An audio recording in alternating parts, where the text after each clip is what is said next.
Throw your motherfucking hands. Get 'em high. Yo. Welcome back to the 1 AM podcast, man. I'm Rashad Milligan. I'm joined here today by RV Mo and Jelani. Fellas, how you feeling? Feeling good, man. Feel like, feeling real cold lately. You feel me? A little chilly outside. I don't know about y'all. Like, damn, where's she at? Right. What's going on? No, I'm good, man. I'm cool, man. How y'all been? I still feel the way about how the whole thing went down for Iceman. So I think this era for me is like affected a little bit just because it's like I feel like I try to show folks love, and then you told me one thing and it wasn't what really happened. And you put the channel in jeopardy for like a whole day. It was a whole thing. Shouts out to YouTube. This is my first time even being live. I didn't get to do an individual live because as soon as I was going to do one yesterday before I left for the festival, my ride, he popped up. And I thought he was going to, come up to my crib. He was like, "No, I was going to take you to so-and-so crib." I said, "You right. I do need to go visit them." So I didn't get to stream yesterday. And then, after it was the whole festival and stuff like that, and then I did all the festival stuff. So this is my first time even speaking about it. And bruh, it was just a roller coaster. A roller coaster of like emotions and everything. So I want to say thanks to Mo for kind of keeping my, telling me keep my head up and everything like that, because I was just like, bro, like this is a disaster, bro. I was thinking about all the worst possible outcomes. And he was like, bro, just keep your head up. And within 24 hours, after 24 hours, we back in business. So shout out to YouTube, shout out to my YouTube manager, everything like that, man. Drake, I was trying to show love, bro. I was just trying to react to the albums, bro. Show you some love. You said it was whitelisted. I thought they were going to be whitelisted, but I guess that wasn't the case. He never said that. Yeah, and it's like, Say Cheese ain't OVO, It'd be different if it was like I'll give you even like Ben Don was like, "Hey y'all, the album whitelisted tonight," if it was Noel, but this ain't Cheese. Academics. Yeah, Say Cheese, I feel like Say Cheese is a reputable news outlet.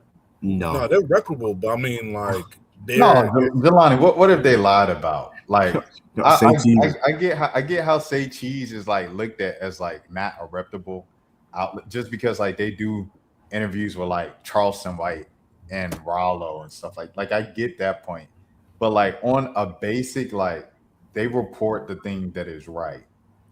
Most of the time, they're going to report the thing that is right. Yes, 100%.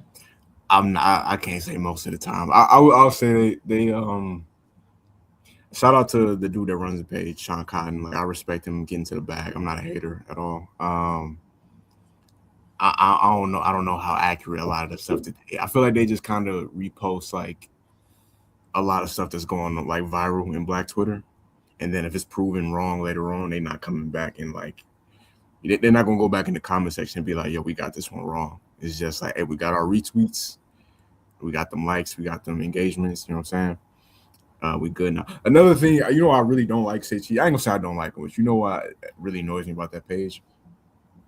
Why do they feel the need to Photoshop their logo on every single post? Like, it'll be a picture of like, let's say they do a story about Lil Baby, and they put a picture of Lil Baby wearing a white tee.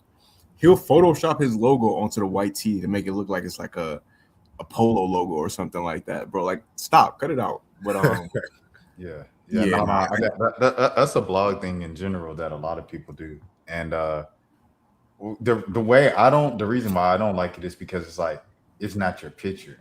Like I get it if one of your staff members took the picture and went out and did the work, but they didn't. You just grabbed this off of someone else's social media page and put your logo on it, like you took the picture. Like you're stealing. I feel like that's more stealing than the other stuff that people be saying is stealing. No, I definitely feel that. But I want to also say Cheese. If we slander and Say Cheese, like I said, I don't have except for okay, you put my YouTube account of nearly 20 years in jeopardy. Okay, all right. I didn't like that. The second thing was them and what's his name? Vlad. They done messed up the whole interview market, bro. You know, like how like they say when trick rapping became a thing and you know the social media trick era and everything, like they messed up the whole market for like dating and you know, now beyond tricking, just general dating and stuff like that. Like Say Cheese and Vlad messed up the interview market because one time I met Rollo when he first got out. I said, "Oh snap, what's up, Rollo? Like, I'm Rashad Milligan. I'm a journalist. Whoop de whoop. I love to do a sit down interview. We literally the office is right by Fan America, everything like that. Like we on English Avenue, stuff like that." He said, "Okay, bet. Get with Buddy." I dap up Buddy. He said, "Hey man, he want to do an interview." He said, "All right, bro. Let me get your contact." Got his contact. Text him the next day. "Yo, nice meeting you, brother. God bless. Blah blah blah." He said, "Peace, King." All right, so Say Cheese. Yeah, we get 12K from them, so we do 12K for interviews. I said, "Bro, you must got me twisted, dog. $12,000 to interview Rollo, bro. It's not Barack Obama, it's Rollo, and I don't even know if I'm paying 12,000 to interview Obama." So I'm like, bro, Say Cheese messed up the game. Vlad messed up the game by paying these rappers and these online personalities thousands of dollars just to do an interview, bro. Yeah, because I don't think that was. I could be wrong, but like I don't think that was a thing before DJ Vlad. I feel like he low key started that. He's the first one I ever heard paying for interviews. But now it's backfiring on him too now because he lost Boosie and he lost Ari Spears too. But he got Charleston White back though. Yeah, I mean, yeah, it's nasty, man. For sure. Just the way you just described that was like, yeah, that's because you have to know this, bro. Like, so for me, great example, right? So y'all know I had the whole kind of mini crash out situation at the DDG show. Over him that, you know what I'm saying, giving me a drop or whatever. I went to the Keith Lee joint, and let me say this here because I'm gonna say it a bunch of other times. Anything Keith Lee, bro, I'm riding with Keith Lee, bro. I don't care. Taraji P. Henson, you can't say his name right. You give him the wrong role and say his wife instead of saying Ronnie Lee. Oh yeah, I'm riding with Keith Lee all the way. Gerald Hudson, you want to pop up and call him DDG or, you know what I'm saying, like do the little troll thing and he take offense to it, I'm riding with Keith Lee. That's why I'm riding with Keith Lee. This man got 17 million followers. Hosted his inaugural festival with 20,000 people there. Of course, if it's your festival with your name on it, each single one of the 20,000 gonna want a picture with you, some time with you, say what's up, something like that. I've seen this joker take every picture requested, smile while he did it, and then he gave me a drop with a smile, bro, and dapped me up and said, "I appreciate you so much for coming out, bro." That's a real one, dog. And so I bring that up to say it'll be these influencers with 100,000 followers on Instagram that I'll reach out to, because a commenter, you know what I'm saying, a subscriber will comment on my page, "Hey, can you interview so-and-so? I feel like they have a good story. They line up kind of with the interviews that you do and the content that you do." I said, fine. It might be a basketball influencer or something like that.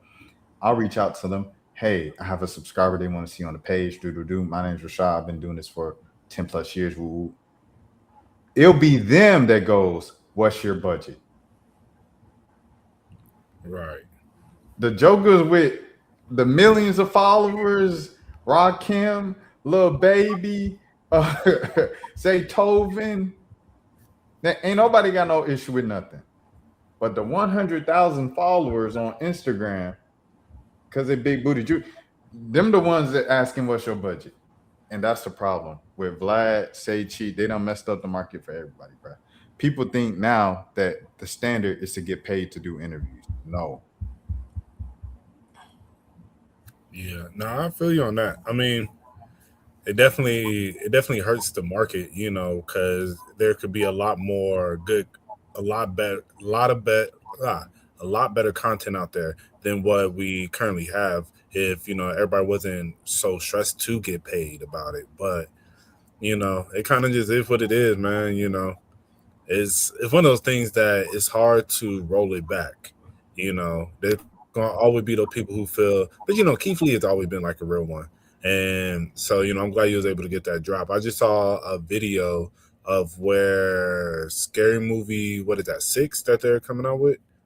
They wanted him to do something in promotion with it, and his like somebody on his team had reached out and was like, oh, it's gonna cost 6 figures to get us in the video, or and he was like, yo, that's not what we do. Like, I'm gonna reach back out and tell them we finna do this for free, you know. So I think, you know, that's always been dope about him. So definitely glad, you know. And you're right, the people who don't have nearly as much clout, they, you know, I don't know. And I think especially with streamers and stuff, you got people, it's a different view when you're constantly looking at people in your chat bigging you up. So your head is going to be a lot bigger than the person who, like real celebrities who aren't spending their day all day online because they got real stuff they got to go do. You know, Look, so, Mo, huh? I got another one for you. What's up? So, you know, I'll be speaking to the kids, everything like that. They invite me to speak to the schools, you know, because we all got friends as teachers and everything. So they see Mhm. what I'm doing and they reach out, hey, can you speak to the kids? And the way that I usually reel in the kids, this is another reason why I'm so passionate about the DDG thing. I'll play an interview with one of the streamers. That hook them in. Ooh, you talk to some, ooh, ooh, ooh. And then Mhm. the rest, piece of cake. Just talk to them because everything they're like, ooh, how can I do? So one of the schools that I went to a couple years ago on the west side of Atlanta and stuff like that that I spoke to, and the kids just loved it. They reach out and they say, "Yo, do you have any connects with the streamers? Because we trying to get a streamer to speak at the kids' graduation at the end of the month." I said, "Okay, cool. I'm not really, you know what I'm saying, like know too many streamers like that on a personal phone level and stuff like that, but I do have this kid that I went to church with who I'm trying to not give it away that works with the streamers, a particular group of streamers in the Metro Atlanta area, Mo, if you can pick up what I'm saying. Um, not the group, but group B. Now, everybody who knows, now you know who I'm talking about. He works with them. And he said, okay, cool. And then so I reached out to him. I said, hey, man, this school of kids, like, they really want, you know, kind of one of the streamers or whatever to come speak at their graduation. Uh, do you think you can make that happen? We shout out, woo woo. They responded, what's their budget? I said, dang, you gonna do that to the kids? Like, I get it. The demand is probably super nomical when you got millions of followers and most of the followers are kids. But at the same time, it's like when you ain't get a response from the teacher or the school that they didn't have the budget, you still didn't even reach out and say, hey, you know, they could do it for free because they feel passionate about giving back to the community. Woo, woo, woo. I thought that was kind of wild, bro. Go ahead, Mo. Oh no, I mean, yeah, I was gonna say that is crazy, bro. You know, I definitely feel people could do a lot more. People be feeling like, oh, you know, I will say one thing that a lot of people emphasize, and you know, some people take it one way and some people take it another. But when people talk about like, you know, you gotta know your worth, you know, you can't just be doing anything out here, X, Y, and Z. And I think that makes sense to a certain extent of where don't take any money or work with any brand, you know, just cause. But I think when it's an opportunity to get back to the community and to help others, then that's when you're supposed to be above that. When it's like that doesn't really matter nearly as much, you know? Yes, yes. I just, I just saw you. I just saw you. Yeah, I'm losing you. I'm losing you. yeah, no. Yeah, I yeah. definitely. Oh, go ahead, Jelani. I'll let you. No, I was gonna say just to like piggyback off of what Mo was saying before. Like, I definitely think it's a difference in the way that like real authentic celebrities. Oh, okay. It's a difference in the way that like real authentic celebrities versus people who they might be marginally famous or internet famous, or like, you know, they might be popping. They might have like a bunch of hundreds of thousands of people following them, or even, you know, low millions of people following them. But it's a difference between like a popular streamer versus like, you know, Tom Cruise or somebody like that. Like, it's levels to it's like it's real celebrities, you know what I'm saying? Right, it's like right. it's a difference between a SoundCloud rap. I don't want to say SoundCloud. I don't even know if it's a thing anymore, but it's a difference between like a rapper that's like Underground.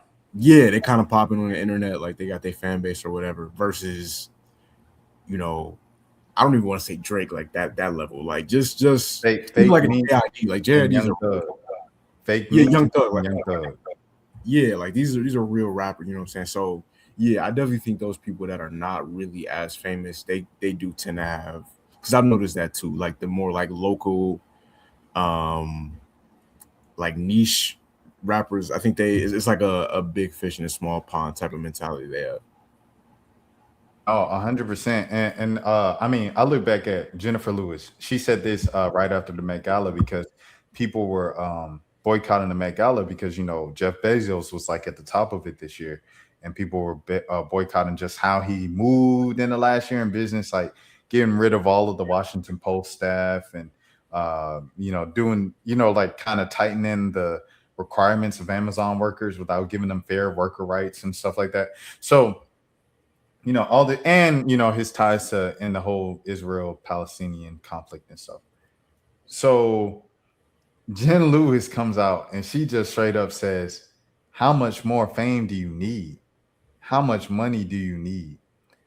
To a streamer that is 21 years old and a house that is allegedly like, hey Mo, allegedly according to Gigi, paid for by Kaiser. Right. Oops, oh my bad. But hypothetically speaking, and you getting $50,000 a month, how much more money do you need? Right. Yeah, I mean, it's a slippery slope though, because it's like on one hand, I do agree with you, but at the same time, it's like you don't know how long you're gonna be able to get to the money. You know what I'm saying? Like you can't really, especially like the streaming thing is. I don't know how long. Certain guys, like obviously Kai Cenat, he'll be famous for however long. Like Aiden Ross, like you got the top guys will be able to eat off of it forever. But like, I feel like it's a lot of people in that streaming industry. You know, 3 to 5 years from now, who knows? You know, who knows who knows how much money is going to be into it, and who knows if they're going to be relevant enough to capitalize off of it. Yeah, Rashad from EYL, shouts out to EYL and Rashad. He said today, like he posted this over the weekend. He said content is dying, like in terms of like the money in it. He said nowadays, what you need to do if you have content is get a loyal following and then host events around kind of like the podcast hosting it, and then kind of like get your streams of income through there. Like obviously EYL, they have Invest Fest. You know, Charlemagne the God just did the Black Effect Podcast Festival in Atlanta. Keith Lee, as I described, he just hosted his thing yesterday. That's kind of where, you know, he sees it. And while I'm like, okay, well, I'm gonna still do content just because like that's my love and everything, you know. I mean, I'm not doing it just for the money. Like I really went to school for journalism. Like media is like my passion. At the same time, I'm looking at like if anybody knows, it's someone on the EYL level who's been at the top, who had the most popping podcast. Now I think it's probably a little more kind of mellow, but they're always going to have a market with those in-person events because people are going to go for networking opportunities, et cetera, et cetera. Yeah, I do, Loki. I think as far as people making money off of podcasting, I do think that I'm not gonna say the bubble is burst, but like that level where it was, let's say from like 20, I think Joe Rogan got his deal in like 2018 around the time, and that's when it was doing a bunch of who's the other lady? What's her name? Amy Schumer. Amy Schumer. Yeah, she got like she getting like a big podcast deal around that time. Obama family had a podcast deal around the time. Like it was a thing where they was doing these big podcast deals, and then you had COVID happen. So a bunch of people, us included, we started our own podcast and all that, around the time. And yeah, I don't think, and even with like TikTok, like they ever since they sold sold to the US, I've been seeing a bunch of people on TikTok saying they're not making the same money that they was making on there before. So yeah, I definitely feel like now you gotta, even for us, like we gotta find a way, whether we make merch eventually or start a Patreon eventually, you know what I'm saying? Like at some point down the line, you definitely gotta find another way outside of just relying on, like YouTube advertising money or Spotify advertising money. Or live pod from like a concert, or a concert would be, because I was thinking like a sports bar. Sports bar is always easy to do, like how they do like local radio, sports talk shows and stuff like that. But since I feel like a little more music than sports over here. I feel like a concert, but like, how do you do that? I don't know. I think everybody's figuring it out right now, but maybe something like that would be kind of the route for like, I don't know. I'm trying to, what I'm saying? I don't know how to do this stuff myself. I'm like, hey, reach out to me for here, whatever. Da da da da. That's where getting agents and managers come in. But I ain't trying to pay nobody for nothing right now, to be honest. Like, I want to see how far I can go independently, and then like when I feel like I've capped it out, then I need to get a manager to help book me for more stuff, or an agent to book for more stuff. Then I'll pay one for it. But it's like, if you ain't making, if you're not making profit right now, then what's the point? Like, you hustling backwards at that point. I don't know. I think there's some real good game for like aspiring creators and beginner creators to hear right now. Oh, that's a fact. Samaya said this too. Like, but to cap off this topic, I don't know if you saw the clip, Mo. Did you see the clip of Samaya yesterday? Last night, she walked to the ice cream shop, and they said they're closed. Okay, all right. Let me. So I haven't seen the clip. I just saw the caption and like the thing. So Samaya, the young streamer that we've talked about a few times, she's back in, kind of had another viral clip from her streams. She went to an ice cream shop, it's closed, and she said, "Dang, y'all can't open it for me. I'm famous. I got $100 for you, please." And he said, "No, we closed." And she walked away from it. But of course, the thing that everybody held on to was her saying, "I'm famous." Yeah. If you gotta, I mean, this is like, I feel like it's a common sense rule, but like, if you gotta tell people you're famous, you're not that famous. There it is. Like Will Smith wouldn't have had to, you know what I'm saying? Will Smith wouldn't have had to tell them, like, yo, I'm Will Smith. I don't think fame exists anymore, though. Like I think the last famous person was Taylor Swift, because that was her first number one was 2012. So Justin Bieber was before that. He was 2009, 2010. Drake, Kendrick, Cole, they were all before that. LeBron James was before that. Kevin Durant was before that. So there's no truly famous person after 2012. I mean, if Sydney Sweeney wanted some tacos, or if Sabrina Carpenter wanted some tacos, if Olivia Rodrigo wanted some tacos, they would have got her some tacos. Does your mom know either three of those women? Probably not, but I mean, there it is. That's the answer. That's the answer right there, Mom. I don't think the answer. But I don't think that's really a gauge of like. Yes, if you ask your mom who Taylor Swift is, she know who Taylor Swift is. If you ask your mom who LeBron James is, she know who LeBron James is. I don't think my mom knows Beyonce, who Taylor she know Swift who is. Beyonce is. Bruno Mars, she know who Bruno Mars is. If you ask Sabrina Carpenter, Olivia Rodrigo, or Sydney Sweeney, she ain't gonna know who the white girls is. Respectfully, shout out to the white community. She ain't gonna know who the white girls is. Well, I mean, I'll keep it a buck with you. I don't think if I was to tell her Taylor Swift, she might know who that is. Like if I was to say Bruno Mars, but my mom don't be tapping stuff like that. So that's what I'm saying. Like, I don't think that's really the best gauge, because like, even as I said, I could be like, yo, mom, like, I'm going to a Bruno Mars show. She's gonna be like, oh, okay. She's not gonna be like, oh, I love his music. Like, she'll just be like, okay, that's another artist that you like. That's cool. I mean, it's definitely subjective, but I don't know. I feel like even when we lived in the era of like real celebrities, quote unquote, it was still a thing of like certain celebrities would be more popular to certain demographics than others. Like I don't know how many white people back in the day knew who Tyrese was, you know what I'm saying? But like in the black community, Tyrese was like a household name. Like everybody knew who Tyrese was. Same with like Taraji P. Henson. Like I don't know how many white, or Caucasian people back in the day. I don't know if I can say white people on here, but I don't know how many of them back in the day knew who she was, but like everybody knew who.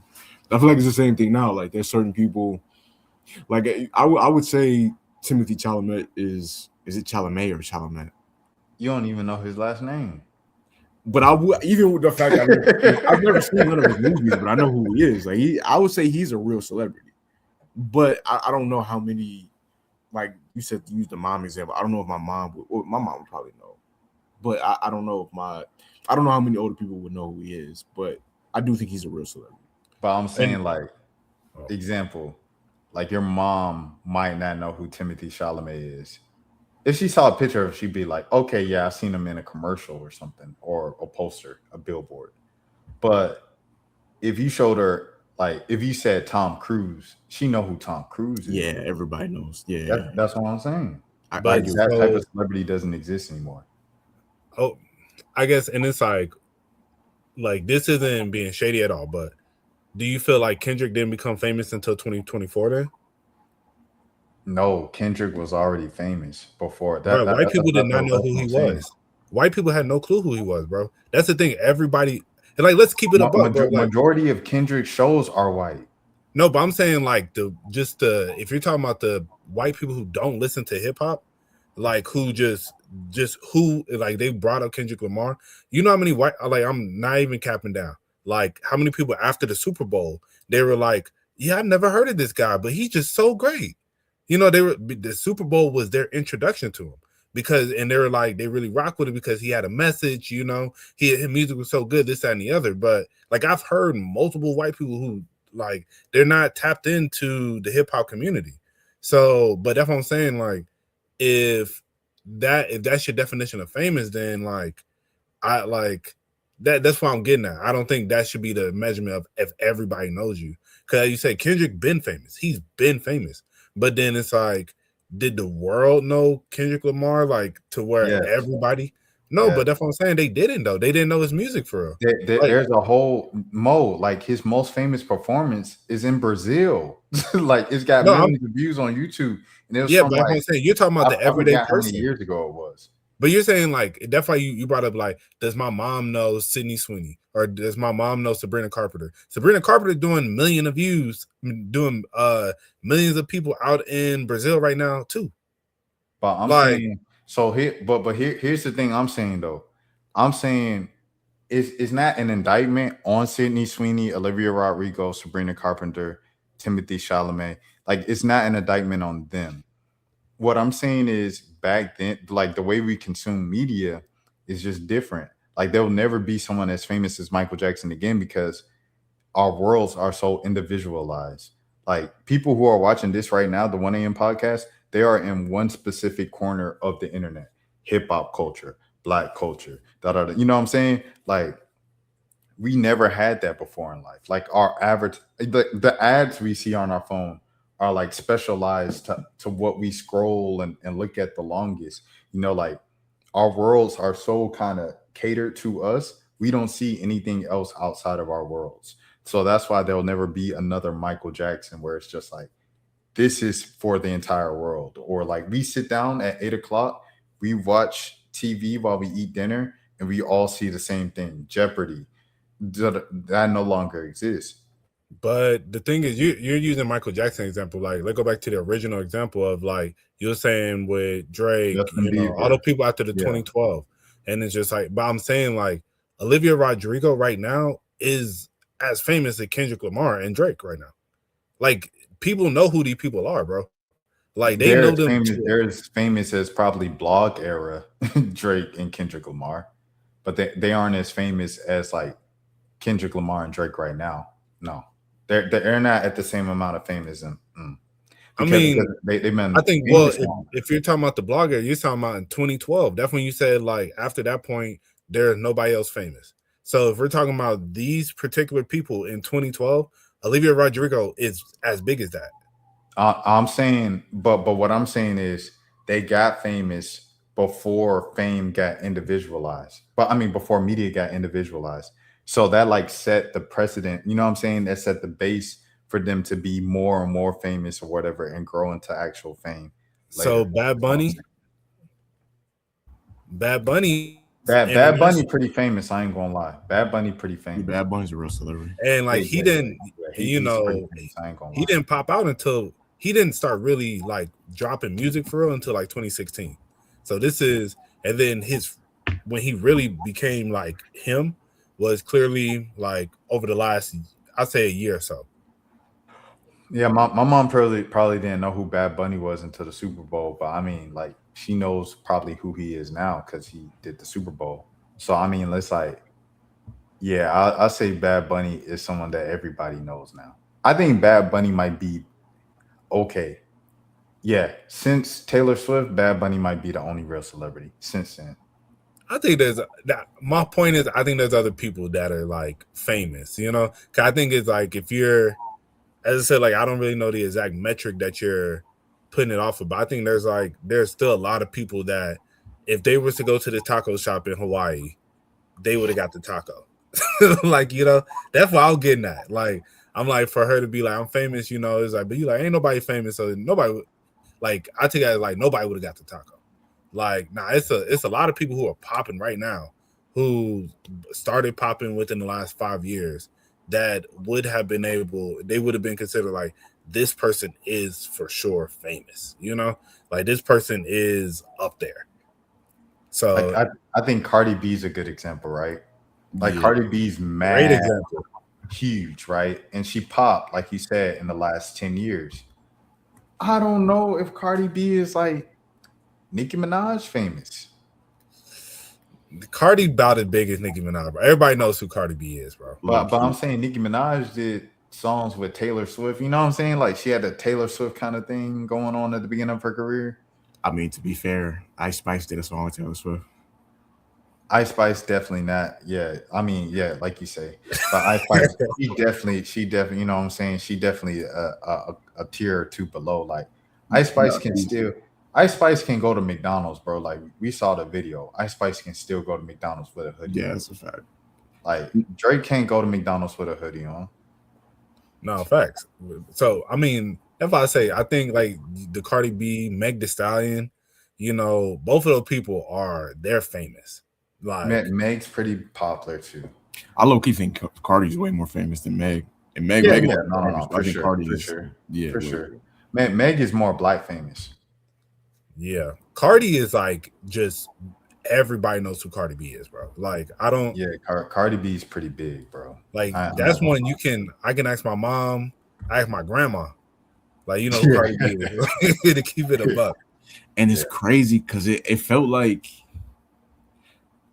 Bodak Yellow was such a big song. It low key felt like, I mean, obviously she's had a bunch of hits after that, but it low key felt like just after that song came out, it was like everybody knew who she was. Because it's the personality thing. Yeah. Well, I think the better question would be, okay, like we could say who's like famous or whatever, but like who in the last 10 years has become an A-list celebrity? Like not just famous, but like actual. Because the ones that I would say in the last 10 years have become one, like obviously Michael B. Jordan was famous over 10 years ago, but in the last 10 years he became an A-list celebrity. I would say low key Doja. I don't know. Would you say Doja Cat's an A-lister? No, not okay. I think she had a moment where she was about to be there, but I think, yeah, but I don't think she's A-list now. I would say Zendaya became A-list in the last 10 years. Yeah, Zendaya A-list. This joke right here. Would you say Damson Idris is A-list? No, not A-list, not yet. He still hasn't had. I know he had that movie with Brad Pitt, but he still hasn't had like that. Like Michael B. Jordan had the Creed films. He had obviously Sinners. I feel like it's another one I'm missing. Oh yeah, the Black Panther movie. Like Michael B. Jordan's been a part of some real like massive movies. Damson Idris hasn't had that. That like PBM fans in the building. I just had to show some love. Like 5-star. 5-star. 5-star. I'm so old, bro. I didn't know who he was till last year. Honestly, till I got on TikTok like a couple years ago, and I started seeing all these random streamers. But I still feel like you pretty tapped if you know who Black Boy Max is. No, I mean, okay, it's not like you're not like super, I'm super tapped, but like you kind of, you know a little something if you know who Black Boy Max is. I feel like he's popping. No, he's popping. Yeah. That's another one that would not have got that taco. No. Yeah, no. Black Boy Max. I mean, you seen how they treated him at the Grammys? She said, you media? He said, no, I'm Black Boy Max. Would you say I felt like Donald Glover when This Is America came out was an A-lister? I don't know if he was around that time right now. Yeah, when he won was that a Golden Globe that he won? Yeah, and said Bad and Bougie is the greatest song ever. Exactly. That moment right there around that time, like Atlanta season 1, Atlanta season 2.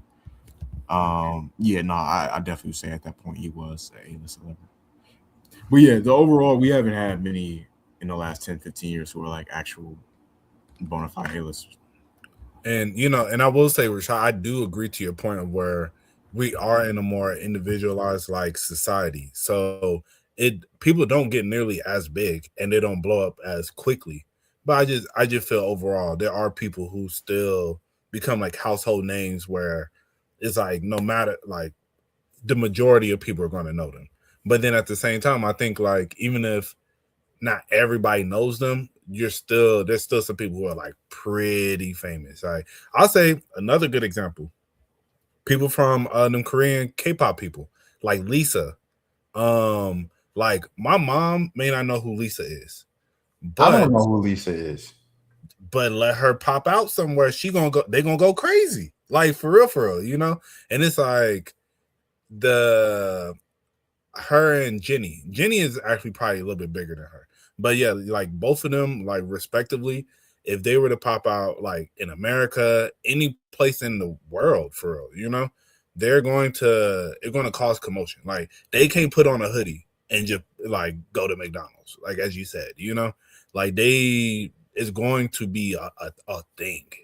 So that's why I say, it's like I do think that's interesting. That's interesting, the K-pop thing, because the K-pop thing, numbers wise, they do have the hysteria, and they can sell out stadiums, and they are like mad, like they're on the commercials, they on all that, but it's still a lot of the people in our corner of the internet, younger, black, what I mean, when they see him on the Grammys, it was like, who is these girls cosplaying black culture? Or I hate these K-pop, like they know they're K-pop groups, but that's it. Like I think one of them have Cat's Eye, like they had the black girl Mannion, who like they thought dropped out of the group at one point, and she might have joined again. Like that's literally the only K-pop group member's name that I know, and that's because she's black. I mean, I know Jenny because she got a song with Childish Gambino and Kali Uchis. Shout out to Jenny. But yeah. But that goes into what I was saying about the Kendrick Lamar thing. Like if I say I wasn't like trying to be like shady or anything, but if I say like to us, like Kendrick been famous. But look at this though, Mo. Yeah. Them K-pop girls ain't got no Pulitzer. I mean, no, and that's I mean, they may not have a Pulitzer, but like they doing diamond records, you feel me? Like Kendrick ain't got diamond records, so like I think maybe Not Like Us and maybe gone diamond, or actually what's it called? And he got Humble, maybe Humble All the Stars, maybe. But it's like, regardless of what I'm saying, is like the numbers that they're doing is astronomical, and it's been astronomical for a long time. And so that's what I was saying, just because, as I said, like just like we have our pocket, they have their pockets, But it's just like it doesn't diminish somebody's fame. Just because it's like you said, I don't really know who none of these girls are, but like there's a lot of people in this world who will go crazy just like seeing them off rip, And that was the point I'm making about Olivia Rodrigo and Sabrina Carpenter. Sabrina Carpenter is the white woman's savior right now.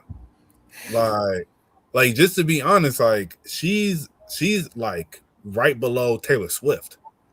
Like Taylor, of course, is in a whole nother level. But then you got what's her name? Sabrina Carpenter. Is she out of here, you know? And so that's why I'm saying, you know, I think I get it where it's just like, cause we could be so jaded to be like, well, everybody knew who Kendrick was, and it's like a lot of people did know who he was, but at the same time, what's up, man? But at the same time, I think, you know, it's the same thing with just how you didn't until you saw them at the Grammys, and that's how it was for a lot of people with him, you know.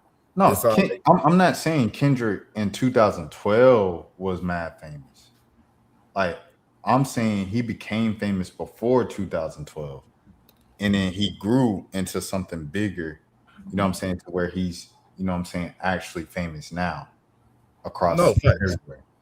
Well, but it's and like, that's why, so, but like all I was saying was people who are that famous now, they all became famous, you know what I'm saying, to some scale before 2012. I think, and then, you know, I think Bad Bunny and Cardi B are two like people who really challenged that theory. Everybody else, because it's so niche, like K-pop is still niche, even though it's huge, it's still niche. It's only niche to us. It's niche to us. It's niche, but we exist.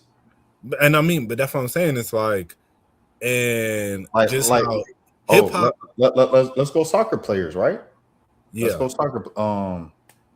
Shoot, who's some poppin' soccer player, like new soccer player from the last 10 years? Neymar. I would say Lamine Yamal. Exactly. You don't know Lamine? No, I know. I don't watch it at all, but I'm aware of. How you say his name? Lamine Yamal. Lamine. Yeah. Who's the black one? French soccer player. Are you talking about Mbappe? Mbappe, yeah. I know Mbappe. I know Mbappe. But like, I think those are great examples. Like, Cristiano Ronaldo, has like 3 times as many followers as LeBron James, right?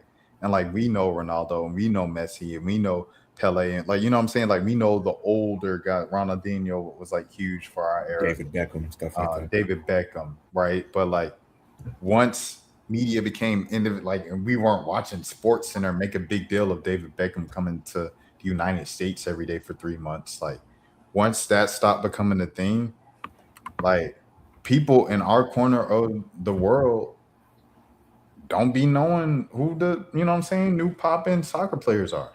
But that's why I feel like, but that doesn't make him not famous, because like Lamine Yamal has 42.7 million followers on the gram. But like, I don't know, but I still don't know if he's famous. Like I know it sounds crazy, but I don't know if he's famous, bro. Bro, he's on like 3, like at least two or three of the World Cup ads right now. Like going to the right, great example. In the NBA, we always talking about who's the next face of the league, right? Yeah. There will never be someone as big as LeBron James in the NBA again. I agree. Wemby will never be as popular as LeBron James. SGA never gonna be as popular as LeBron James. Except you can go down the line. Like Ant Edwards will never be as popular as LeBron James because he just became famous in a different era. But I mean, just because you're not the like one of the top 2 players of all time, like doesn't mean that you still. That's why I'm like, I feel like your definition of fame is just so like out of here. Like your definition of fame is like they got to be like the top of the top of the top.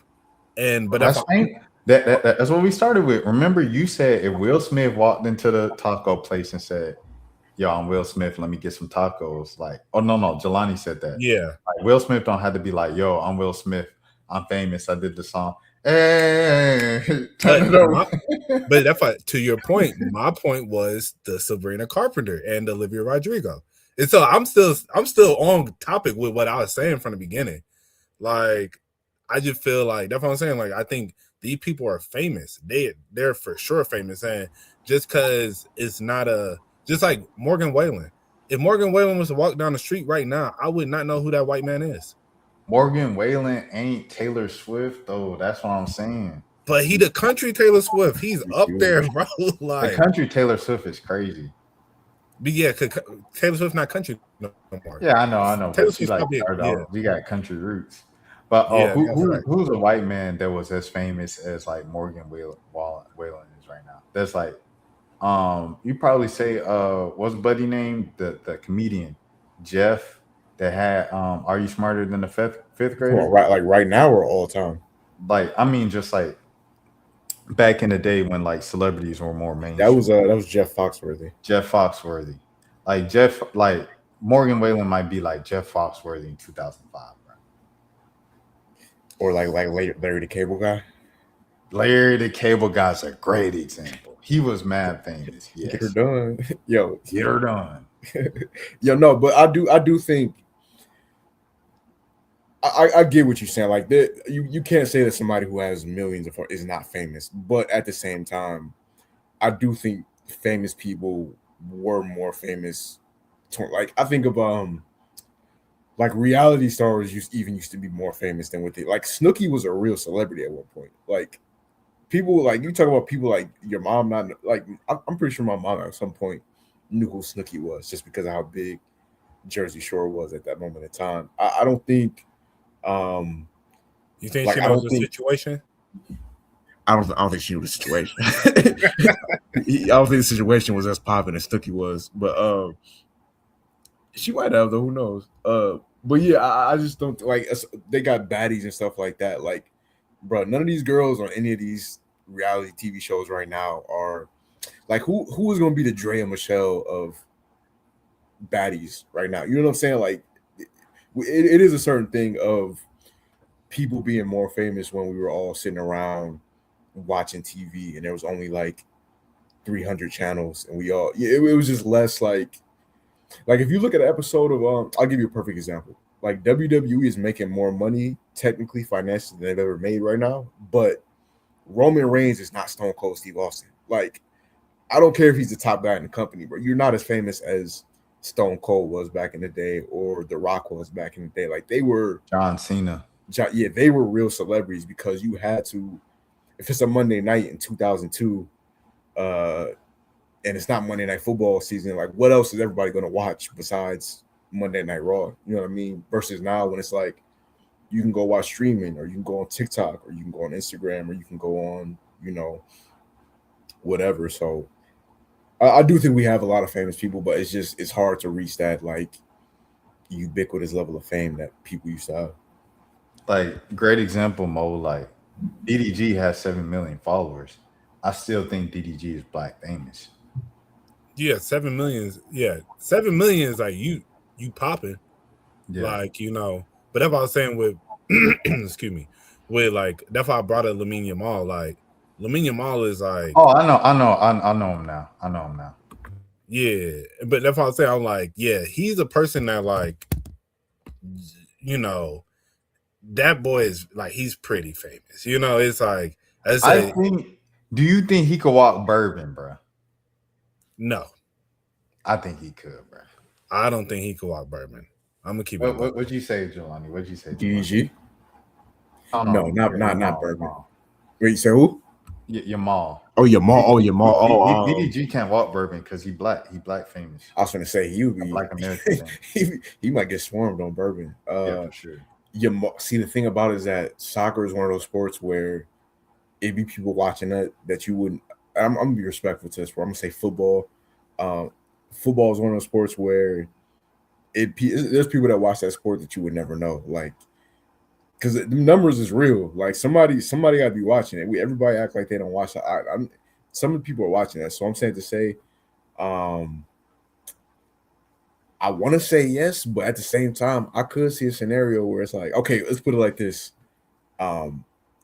If he's walking down Bourbon Street versus Anthony Edwards walking down Bourbon Street, I do think in that situation, Anthony Edwards would be more known. But if you go to Europe and Anthony Edwards and him are walking down the street, it wouldn't even be close. Like Yamin would be getting swarmed. So I do think it depends on like what the demographic is and what they into.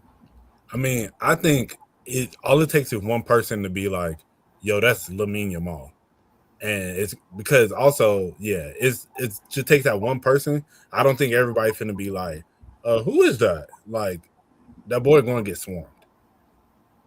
Yeah, so and so that's what I'm saying. It's like I get it to like he can't just walk down Bourbon and just be all good because there's going to be at least one person to recognize him who's going to call it out, and then any other person who's ever heard his name before is finna look, and now it's a situation.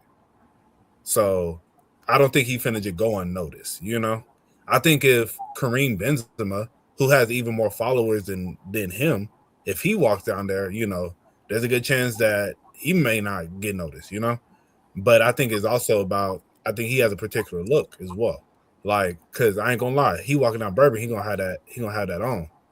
Like that boy be iced up. So yeah, I'm gonna keep it a buck with you. Like that's another thing that why he has a good like social following because it's like he's a very like fashion forward person. So but yeah. So I mean, I don't know. Fame is all, you know, it's all subjective at the end of the day, you know. It is, but I feel like back in the day, like it was more of a thing just because, like Jelani said, like we had to all watch the same stuff. No, facts. And I agree to that point that it was more prevalent back in the day. My thing is just like I think there's still famous people who are being created as we speak, you know? Like I don't think fame stopped in 2012. That was my point.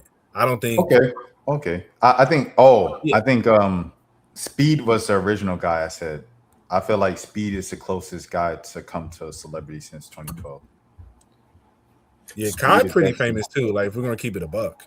But Kai, I don't know if Kai is gonna get, you know what I'm saying, swarmed and chased in every other country like Speed does. Like, you know what I'm saying? Like you see videos of fans coming up to Kai in Europe and it's calm.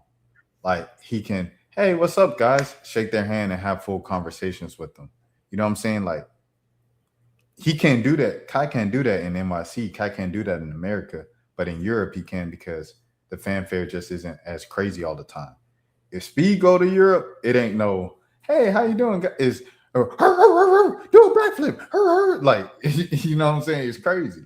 But I would say also to that point though, is because if you're finished, the only reason that you're going to see all that is because Speed is on stream. And so with him being on stream, that's a lot of people opportunity to be like, I get to be on Speed stream. As opposed to like if Kai was more of an IRL streamer, like if you see Kai out, you're just going to see Kai out. He's not going to be streaming, he's going to be vibing, you know? But if, you know, if it's Speed and you're seeing the camera, you're seeing, you know, it's like, oh, like I want to be part of this moment, you know? 6 security guards. Right. Yeah, I do think Speed is overall. Speed is kind of like I don't even. I'm saying this as somebody who like I respect what he does. Like I don't even understand. Like obviously he's a streamer and he's like entertaining and so, but like for him to reach the level of fame that he's at, I don't even know who really to compare him to. Like he's legitimately become one of the more famous people. I'm not gonna say one of the more famous people, low key, one of the more famous people on earth around this time, at least for this generation. Like when you're able to go to any country in the world and have people swarm you, what he's done is impressive. Right. For sure. Okay, all right, cool. I felt like that was a good conversation to lead up to the stuff that we on today. So I felt like this was why the people came in. They wanted to see our thoughts because I titled it, Let's Talk About Drake's 3 albums. So without further ado, let's talk about Drake's 3 albums, man. All right. So I guess the initial one, the main event, Iceman. How'd y'all feel? What do I have up here? Oh, elevators, me and you. Okay. Iceman, you know, just this was the main one. This was the one that was advertised. This is the one that everybody expected. So how'd y'all feel about Iceman? I feel like would you want to go first, Mo? No, I was gonna say, yeah, you go ahead and go first. Okay. It's not a whack album. It's not whack. I would say it's a good album overall. Let me say that. It is a good album overall. I'm very interested in the like what his creative process was for these 3 albums, because I'm wondering if like I want to know if he just recorded a bunch of songs and then he broke it down like, okay, this feels like it should go to Iceman, or this feels like it should go to Habib T, or this feels like it should go to Maid of Honor, or if he purposely just like, okay, I'm gonna knock Iceman out and then I'm gonna knock this because it's like certain songs in here that I feel like could go on either one of the albums, like, you know, from sound wise. But I would say overall, Iceman, the rapping is incredible. Like just cut the beats off. The rapping is incredible, and I feel like a lot of the times, because he's not like yelling on the song, it almost like it might go under the radar how well he's rapping, because it's kind of like a lackadaisical, like relaxed flow on a lot of the songs where he's not. It's like he's not trying to do too much. Like we quoted the whole "damn, where she at" part. Like he was kind of being playful but still getting his bars off. I noticed that was like a consistent thing. He definitely sounds. I wouldn't say he. I don't think he sounds. I saw people saying he sounds hurt. I don't think he sounds hurt. I feel like he sounds kind of like damn, like y'all really, like, you know what I'm saying, y'all really played. But it didn't sound like it almost sounds like he, like in a petty way, he like he was trying to come for his revenge. Like I don't know. It's I want to hear Mo's review, because I don't want to be. I have a lot of positive and negative. I have mixed feelings about the album as like a real Drake fan. But I want to hear Mo's perspective. No, I think you hit it right on the nail, honestly, because I think some really good rapping on there. Like lyrically, like he really got into a bag on a lot of these songs. And as you said, like I think because of it's not really much like animation with it, so it doesn't always feel. I think that's where, I don't know. It's like it's interesting, but I definitely feel, and you know, I've been seeing a lot of people post, because it's like, of course, he got some stuff on there that's like, you know, like the one I've been seeing people kind of tweet is or like the video part where he's like, I used to be a nice man, now I'm the ice, I'm an ice man and I'm hot and cold, you know? And so everybody's like, so this is what y'all think is hot? But then it's just like, okay, you can highlight this one line, but then there's so many other bars on here. Like I said, like he really got into it bad. Oh, like I enjoyed it. Like wasn't his best project ever, you know? And you know, the part you saying how like he sounds hurt, he sounds like, you know, like give it up, like, you know, like Kendrick really got him, you know, X, Y, and Z. And you know, it's interesting because I'm like, what should he be rapping about? This was the last 2 years of his life. Like, you know, he's always been known to rap about his life. And it's like, y'all want to hear about him talking about he took his uncle's car to go date, you know, Keisha back in 08 again.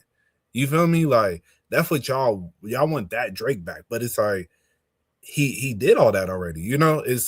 And now he's reflecting on where he's currently at in life. But, you know, I think, as I said, a lot of people kind of are like, like, you know, you're not letting it go. But it's just like let's, like, bro, y'all dragged this out for 2 years. Like, of course I'm not gonna just let it go off a drop, you know. So that was my thing about it, just from some of the criticism that I've heard. Because I don't know exactly what, you know, and I hear a lot of people saying there's no evolution. I definitely think, like, you know, he peaked musically some years ago. I can honestly admit that. But I think it's still high level music. That's what I'm saying. It's like, it's still, like I said, like lyrically, I will give it to him. Lyrically, like he really got into it bad, because it's just like some of these songs is metaphor after metaphor after metaphor after metaphor, you know? And so he really kind of got into that bag. But, you know, is he making the best music of his life right now? Nah. Like, and I think he knows that. It's just like, I'm not there no more, you know? It just kind of is what it is. Like, you know, he has a line on there where he says, you know, something about, like, you know, beefing with me about girls that I hit when I was in my peak. It's like, he like, I know I'm not in my peak no more. And, you know, I think one of the biggest things that I took away from it at first, and then after going back and listening, it kind of I feel like he answered it. But I was like, man, like, where's the 40 influence? Like him and 40 need to just lock in for an album again, because I can tell that's not what's going on no more. But then you go back and listen to Make Them Cry, and he talks about how like 40 don't even want to listen to me when I'm going like want to hear my words when I'm going through all this crap like this, because he know this ain't the man that he came up with, and he's telling him like, yo, you need to grow up, like you need to dig deep. And as he said, like he's like, I hate to hear those two words because it doesn't bring peace for him, So it's like a realization of like he's understanding where he's at in life. He's understanding that I do need to like elevate in my life. I do need to become like he said, I'm battling aging, like, and that's a real reflection. And so I hope as music moves forward that he is able to hop into that.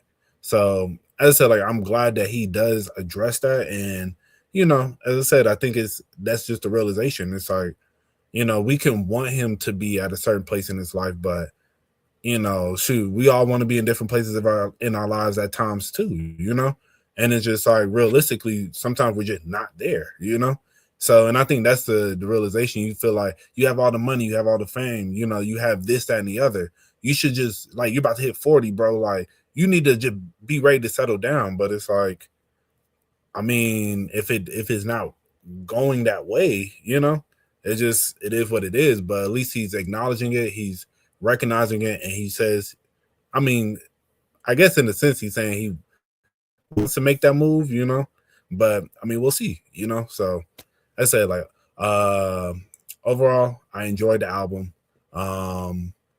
And I'll say my personal favorite on there so far, I really Slick Janice STFU. I think that was the song that like I didn't even really like it at first, but then it just got stuck in my head, and then I was just like, let me go back and listen to this again, and then it's like as I listened to it more, I was just like, I just like this, like sonically, this is appealing, So I think that song, and then what's the other song that I've been liking a lot? What's it called? What is the other song? The one with my bad. I'm finna pull it out just so I can. I'll say definitely I like National Treasures. Yes. I'll say that one I really enjoyed. And then as I said, of course, like I like all the Make Them references. Off the like, that's his little timestamp for this album. So like Make Them Cry, Make Them Pay, Make Them Remember, Make Them Know. I think all of those were just, as I said, good quality rapping. So I enjoyed it. Yeah, I got real quick before Rashad. I got Whisper My Name is one of mine. Janice STFU. And I like 2R for the radio. I love LA rap. So like hearing them on the West Coast beat for me was that's on this one, right? I get the songs mixed up, but I want to say it's on here. 2R for yeah. No, I'm a huge West Coast rap fan, so I feel like he slid on there. I like Lil Birdie to an extent, but I just seen that it's like a whole controversy going on Twitter that he stole that song from 1300 Rugrat, the white kid from Florida. So I went back and listened to the song. Like the beat is similar, like, but the flow doesn't sound the same. And like, cause I was really listening, I was like, all right, do they sound similar? Like, I don't think the flow or the words sound the same, but the beat, I guess, is somewhat similar, but it's just like a more, I guess, sped up version of it, like where it kind of sounds like that. So I don't know, that was the thing, because as I said, like, and maybe yet again, I'll be trying to put on the objective views, like the lenses, where I'm not trying to just look at it from a fan perspective, but when I listened to it, I was like, they're not even rapping the same flow. Like this is more of a Kodak flow than a 1900 Rugrat. Yeah, he definitely sounded like Kodak on there. Yeah, so I mean, I guess 1900 Rugrat is kind of a disciple of Kodak and that South Florida flow. But as I said, when I was just listening to it, I was just like, I was waiting for it to them to connect more. I don't know. Have you heard of Rashad? No, I haven't heard Rugrats version because I saved the link or whatever for another stream or whatever to react to it. But I will say like listening to the album on streaming stuff like that, I definitely know the song where everybody's like, "Oh yeah, this Kodak flow." There's another time where I was like, "Oh, this sound like DDG," but obviously DDG is inspired by Drake, so his whole thing kind of sounds like Drake.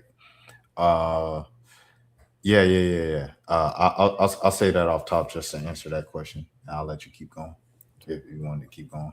No, you good. Go ahead and I guess off of your one listen, I know you'll probably Oh, here we go. See, look, y'all, look. Viewing and listening audience, y'all already hear what he doing. He already giving the disclaimer, everything like that. No, I'm saying because I know you didn't listen the rest of the week, weekend, because you was just like, man, F this dude. All right, so okay, so you have Mo's disclaimer or whatever before I give my take. Let me give my take. All right, everybody else got their take, no disclaimers. Okay, here we go, Iceman. So we listen to Iceman on stream. Even when they shut down the stream, we finished the album afterwards. This is how I felt about it. And I talked to Mo about this too. We were talking like we were still on stream after YouTube shut us down and stuff. This is pretty much what I said. I really like the beginning of the album. And like Make Them Cry at the end of it, like the last beat change, I felt like that's what we really wanted from Drake, of him just talking a little bit more. The thing that Mo said, my response to that of like, this was his life the last couple of years.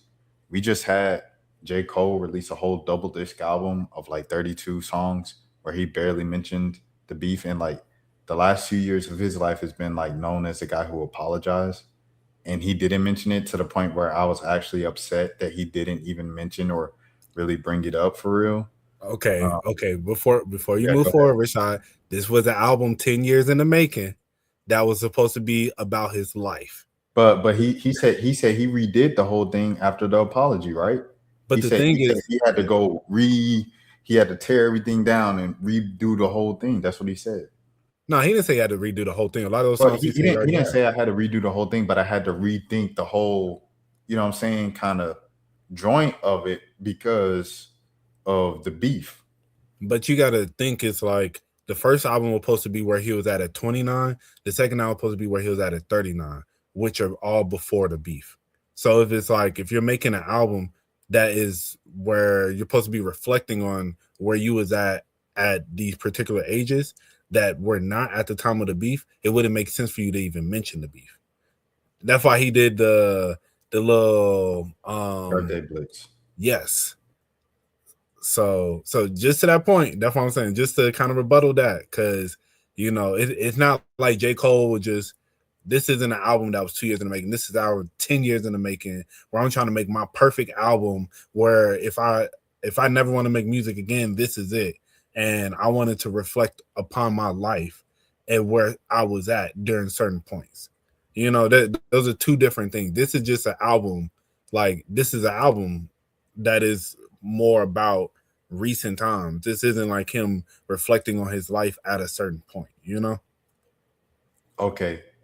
It's still like I've heard, okay, Drake had the viral video of him in the islands, right? Ducking the bees at brunch and he's swiping, and then he got the dude trying to catch it with his hands.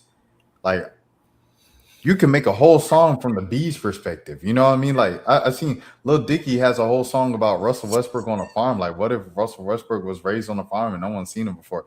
Like, I seen like rappers rap about ice cream. Rappers rap about like a specific childhood memory and continuing going into that.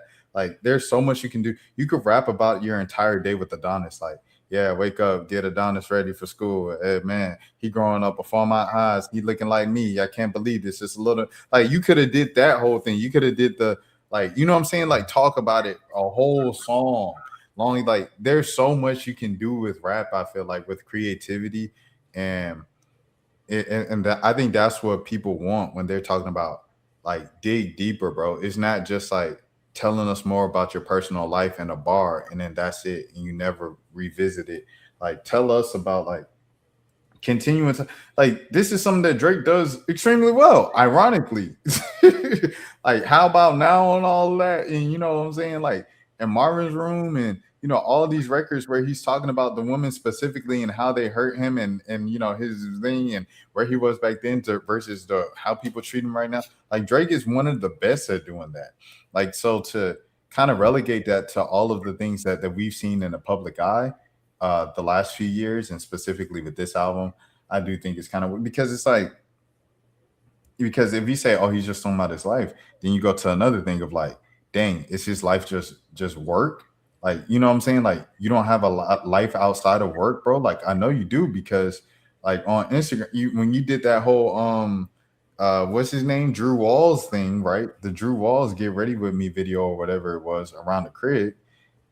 Like, you were doing, it looked like you just had mad free time because you're rich. You know what I'm saying? So it's like what, why can't you talk about the free time? Like, you know what I'm saying? All I'm saying is you have more life experiences to draw from, and that's where real creativity kind of comes in. 20 years in your career. Like, Drake is 20 years in his career. Kendrick can rap about, you know what I'm saying, his father and you know, getting robbed by Top, and then years later Top signing him to TDE and history changing, and then rap it in reverse. Like, that's creativity, bro. And that's what people are asking for. The long, and you might be like, that's not fair. It's not fair. But when you're one of the big three, yeah, that's the standard. And that's why I was so hard on J. Cole when he dropped and stuff like that. And it's like, because J. Cole, you one of the legends. You one of the big three. The big three, their run in hip hop has been longer than anybody else's run ever in hip hop. You know what I'm saying? So it's like, you low key can make an argument. The big three, low key, like, if we taking out nostalgia and, you know, influence, like, oh, well, they influenced this generation, and without him, they wouldn't, without LL Cool J, they wouldn't even be it. Without all of that, right? You can make an argument that the big three is the big three all time. 1, 2, and 3. You can make that argument. You know what I'm saying? Shout out to Jay-Z. He trying to come back and do his thing because the kids done moved on and stuff like that. But like, yeah, that's the big, they've been doing it for 15 years at the top. You know what I'm saying? So I'm saying, like, with that comes the standard of, we gonna be so nitpicky and everything like that, of like, get more realistic. Because why is Saba and No Name, you know what I'm saying, and all these type rappers, why are they out storytelling who's supposed to be the top dogs? That's all I'm saying. It's like, get a little more creative. You 20 years in, rap about from the perspective of the B, bro. Rap about this perspective of putting the Iceman thing on a seat, set the Raptors game. Rap about Toronto getting a WNBA team, and not just naming a song WNBA and not mentioning anything WNBA. Like, you know what I mean? Like, let's do something creative, bro. Do something different. Dare to be weird. Tyler Creator has a 9-minute song where he's crying about a situation of a girl that he wanted to date so bad that was like his friend's girl behind his back, and they're rapping, and you know what I mean? Like, give us something like that, bro. If you with the dude's girl, give us a whole song about, like, man, I feel bad with it, or, you know, hey, this what I do, and they say that I'll take all the girls. Like, give me something like that. Give me something beyond just a bar of, I had Cherokee and Scott Black in my party 20 years ago, and then Cherokee comes on and says, that's weird. How you bringing up something that happened 20 years ago, and now you got me blocked on social media, but you still want to rap and brag about it? Like, what's up with that, bro? Like, give me something more. Like, give me the entire party with Cherokee. How about that?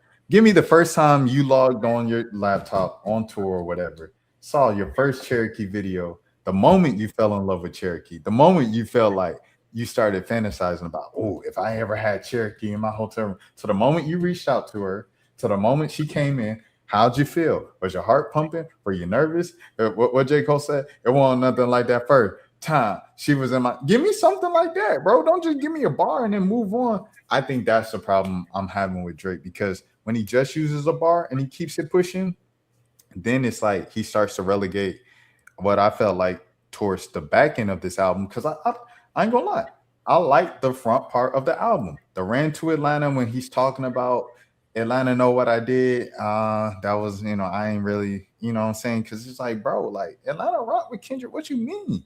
And then the shebang right after it with the Migos ad libs. I'm like, oh, okay, all right, that's kind of. I felt like I take that personally as someone from Atlanta, but I do like the shebang song. Outside of that, I ain't gonna hold you. I'm not gonna lie to you here. I'm gonna tell the truth. It's the second half of the album where I felt like he started to fall, later on into a lot of the same old Drake references, a lot of the same old Drake cadences, a lot of the same old Drake, you know what I mean? And that was the issue that I had with it. Overall, I like the beginning. The first song is exactly what we've been asking for. It's like he heard what it's like Kanye saying, I missed the old Kanye track, right? He heard what we've been asking for and he brought it up. He mentioned the elephant on the table. And then as time goes on, you start going back to what's comfort for. You know what I'm saying? Like kind of you're comforted. That's how I feel about it. Memphis Drake will bring him back in good favorite. So you know what I'm saying? Shout out Link Secure them packs fool. But yeah, like that's my reaction to it. I'm not saying it's a bad album. I'm not like I want to clarify that. I'm not saying it's bad. I'm not saying it's like certified lover boy type. You know what I'm saying? Like it's better than certified lover boy. For all the dogs, that has some jams on it too. I think it's better. For all the dogs, has some jams on it too. But it was very kind of 2023-ish. You know what I'm saying? Like I don't know if it, you know what I mean? It's gonna hold the test of time. Her loss, oh my goodness, her loss was stupid. But I'm biased. I'm from Atlanta. I'm biased. What would you say, Jelani? Oh no, I was just saying for all the dogs. As a Drake fan, I think that's his worst album. Okay, so I ain't really like Certified Lover Boy. I felt like that was like people been talking about Drake, and then he put that out, and then it was just like. All right, so to what you said, like yet again, I feel like I get you where it's just like you want him to be your favorite artist, but he's Drake. It's just like you talk about rap like Tyler, rap like Lil Dicky, rap like Childish. It's like that's not him. And then to your other point, where you talk but that's the thing. Okay, so to go back to you, Mo, if we talking about if everybody want to cancel Mos Def for what he said, that's all Mos Def is saying, bro. What was Mos Def saying? All Mos Def was saying was it's surface level. You know what I mean? Target, retail shopping, mainstream music. He said, he likes something a little more depth to it. That's all I'm saying, bro. That's all I'm saying. No, I mean, in like, yeah. So, and my thing is, it's like, it's funny how you're talking about, like, I want you to tell this whole story. It's like, I want you just how like Kendrick went back and told a story about Top, robbing his dad and this, that, and the other. It's like, Drake had done that. Drake had done that for years. He's been gave us all this. I said that, Mo. But that's what I'm saying. But to my point, though, like, what I'm saying is because he's given us so much music. And that was my point from the beginning, where I said, y'all want him to rap about being back in 08, taking his uncle's car to go on dates. Like, but look, Mo, where's the song in 2026 about getting Adonis ready for school and taking them to school? Okay, I guess on that point, I give you that one point where I guess you could bring that up. But it's like outside of that, when you also talk about, it seems like he has all this free time. And what do you do in your free time? He's with the hoes. What does he rap about? The hoes. like, like I'm gonna just keep it a buck, bro. Like, and if you listen to his music, he talk like he's on the vibe. Like he going from sync on sync to to this, like, you feel me? That's what he's doing for real. Like, he's at the Masoni room at the Biblos. Yeah, you feel me? Like that's really what he's doing. Like, so that's what I was saying. Like, I get you where it feels like, what are you doing in your free time? Like, and it's like, and the only thing I will say to the point that you said about the Adonis thing, he could have definitely mentioned that more. Like, And I feel that to an extent. Yeah, Nisa embraced being outcasted. But that's what I was saying. I think one of the things that, as I said, where he has given us like the stuff that you want out of him, except for like, of course, as I said, with the you want him to rap from the version of the B and all that different stuff. Like that's never him. I don't ever see that being him, but I think he's given us so much music. Where it's like, because he's never, and like, as I said, like it's his life just work. It's like, that's what he's told us for years. He's like, all I do is work. Like while they were out partying, I was in the studio. Like that's always been his life. He's always touring, like this break. That's why the break felt so crazy, because it's like, oh, like this is the longest that we've ever gone between having a solo Drake album. And so, but he's given us so much music where he did reflect, and it was so introspective from, as you said, like the How About Nows and this, that, and the other. It's like he did all that, and he did it like so long, so that's why I feel like I get what you're saying, where it's like, like dig back into that bag, but he's talked about how, like his mom, maybe if it wasn't so maybe it wasn't so bad, I wouldn't have worked this hard, like her getting mad at me and saying I'm just like my father, my one button, you push it, you feel me, like all that different stuff where he gets deep into how he felt growing up and the situations he went through. He's done all that, so that's why I say just to that point. But then also I think to the point of, yo, what's up, Dan? But I say lastly, to the point of like, and I get it with this album, this is more rapping. And I think, what makes the 3 different albums so good is because it's just all about what vibe you're looking for. If you just want to hear high quality raps, he gave you that. If you want to go turn up to the club, he gave you that. If you want to slow it down and you're getting your R&B bag, he gave you that. Like those R&B songs, like a lot of people, I like the Habiti or whatever. Like I like that, like, and y'all say I like Drake when he sings. He gave you Drake when he sings. So I think, I'm not in that department, by the way. Side note, like I think when Yeah. Drake sings, it can get so boring, bro. Like that's the boring, like the famous clip of Academics falling asleep on the second half of the album, because Drake usually put his rapping at the beginning and the singing on the back end, and then end it with a rap, date timestamp thing. Them singing the "What would you do?" and like that jump made me fall asleep. Like that's boring to me, bro. No, and I get As that. Go ahead.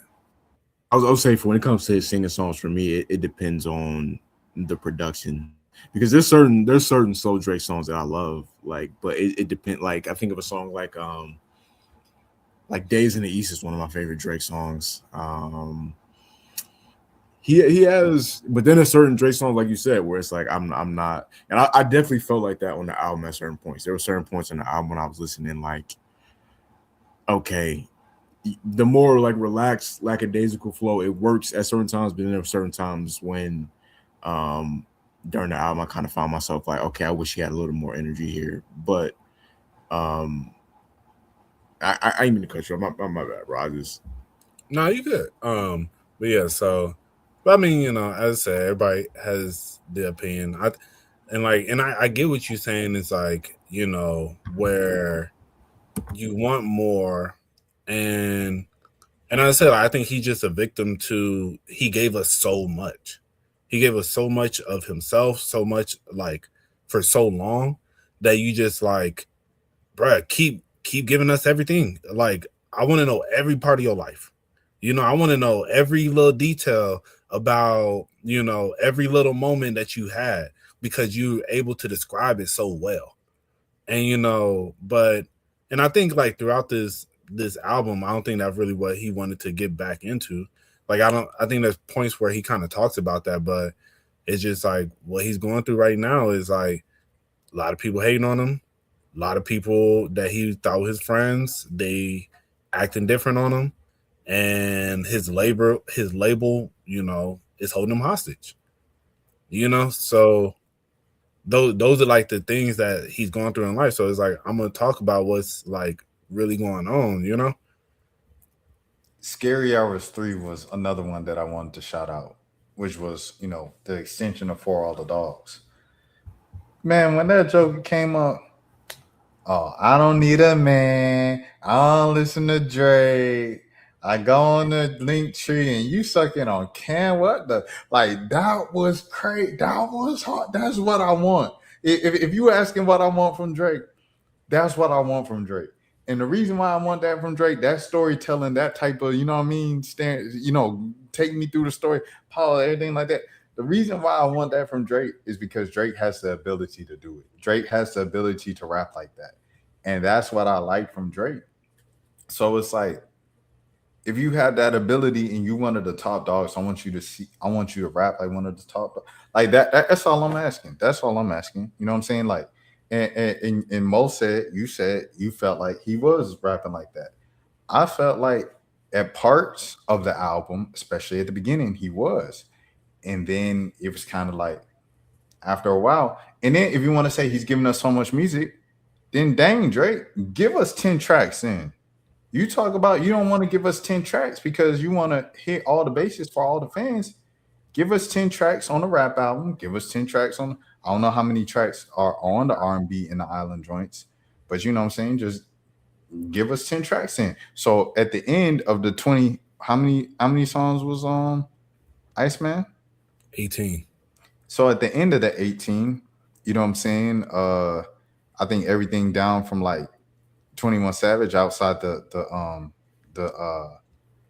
well, okay, Too Hard for the Radio. What was a that was a how do you say it? Troll. That was a troll.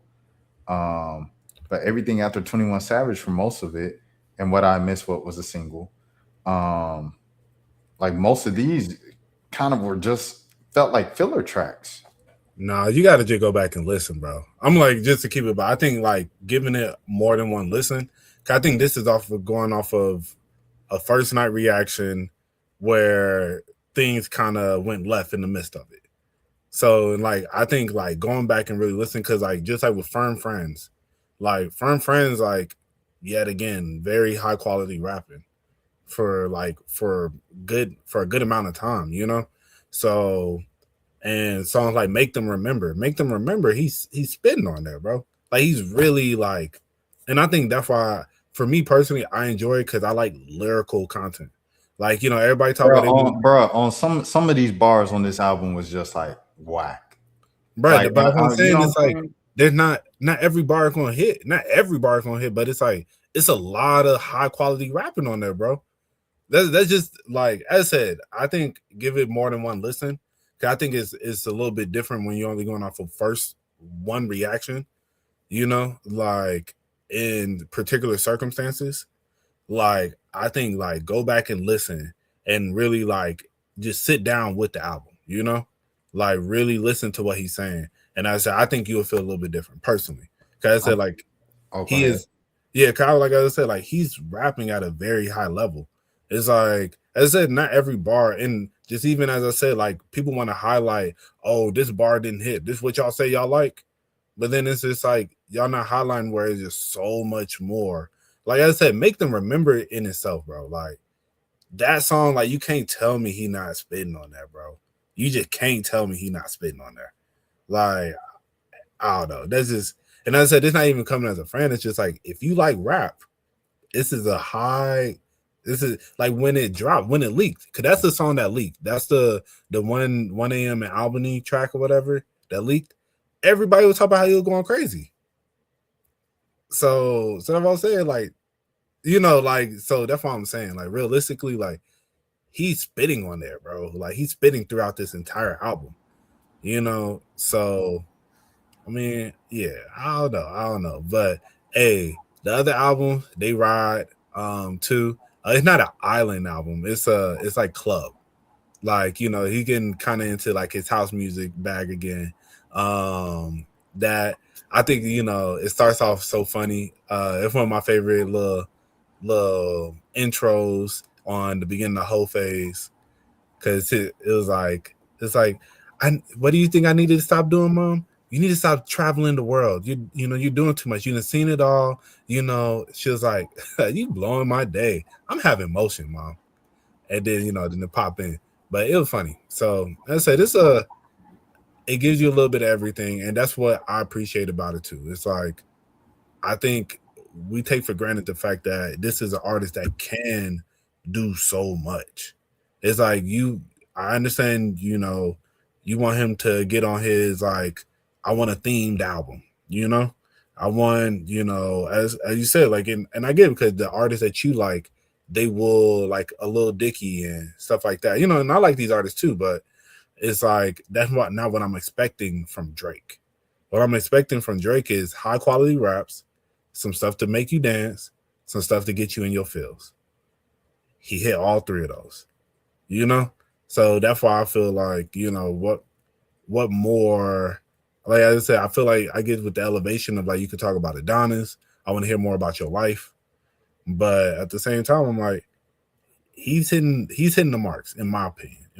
So as I said, but you gotta, I don't know, I guess maybe once y'all listen to the other two in full, you know, y'all can tell me how y'all feel about them, you know.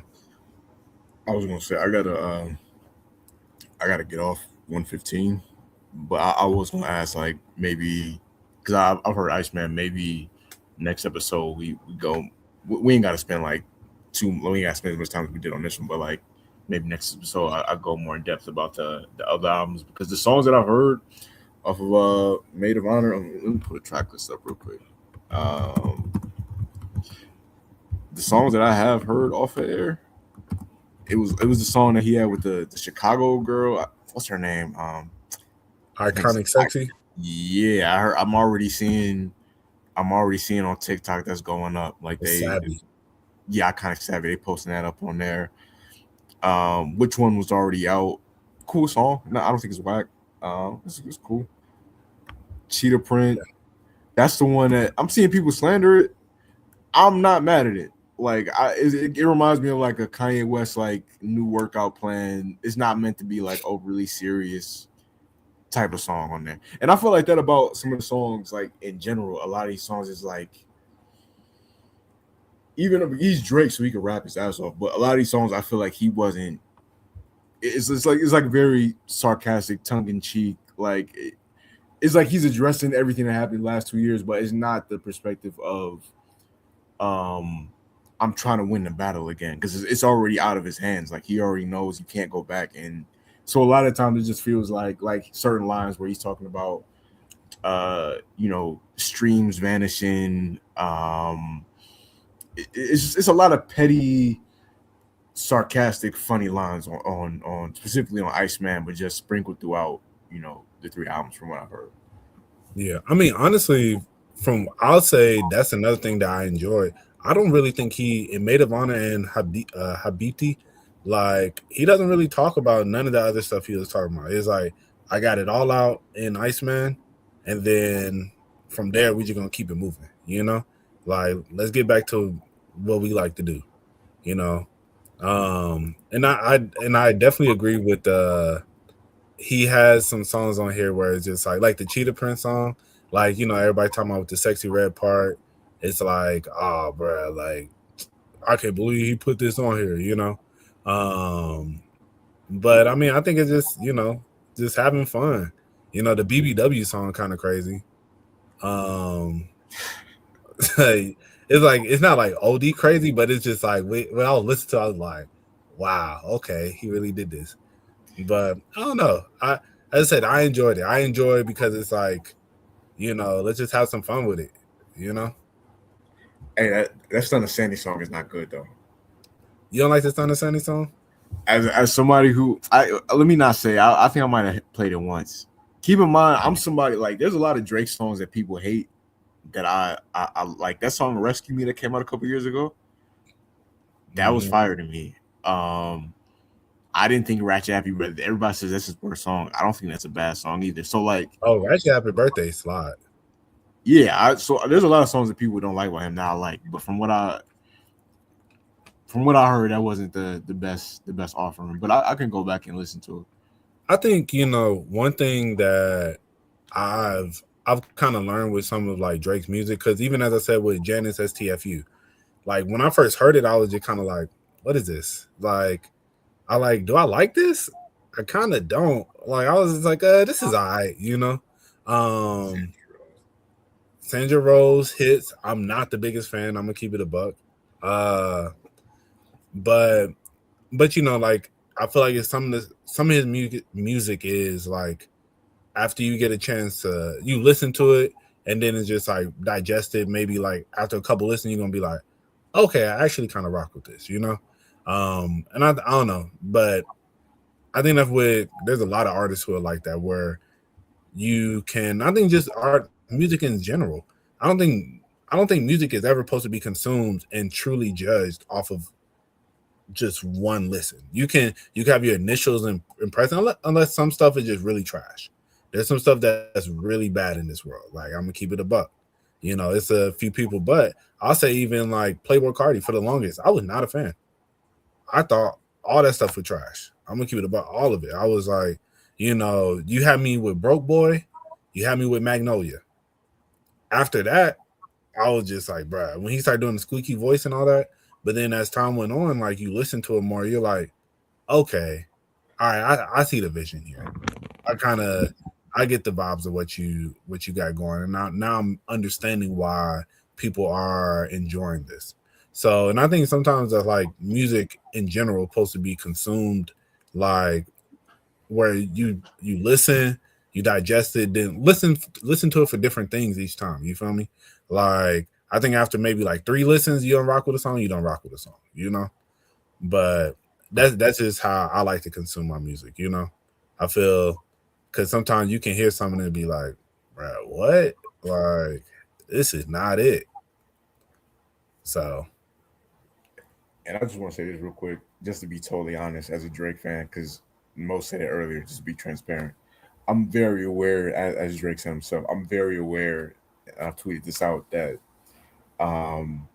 like peak Drake, prime Drake, like we was in high school 2009 to 2013. Like that era can't be duplicated for me, mostly because of age or what it was at the time.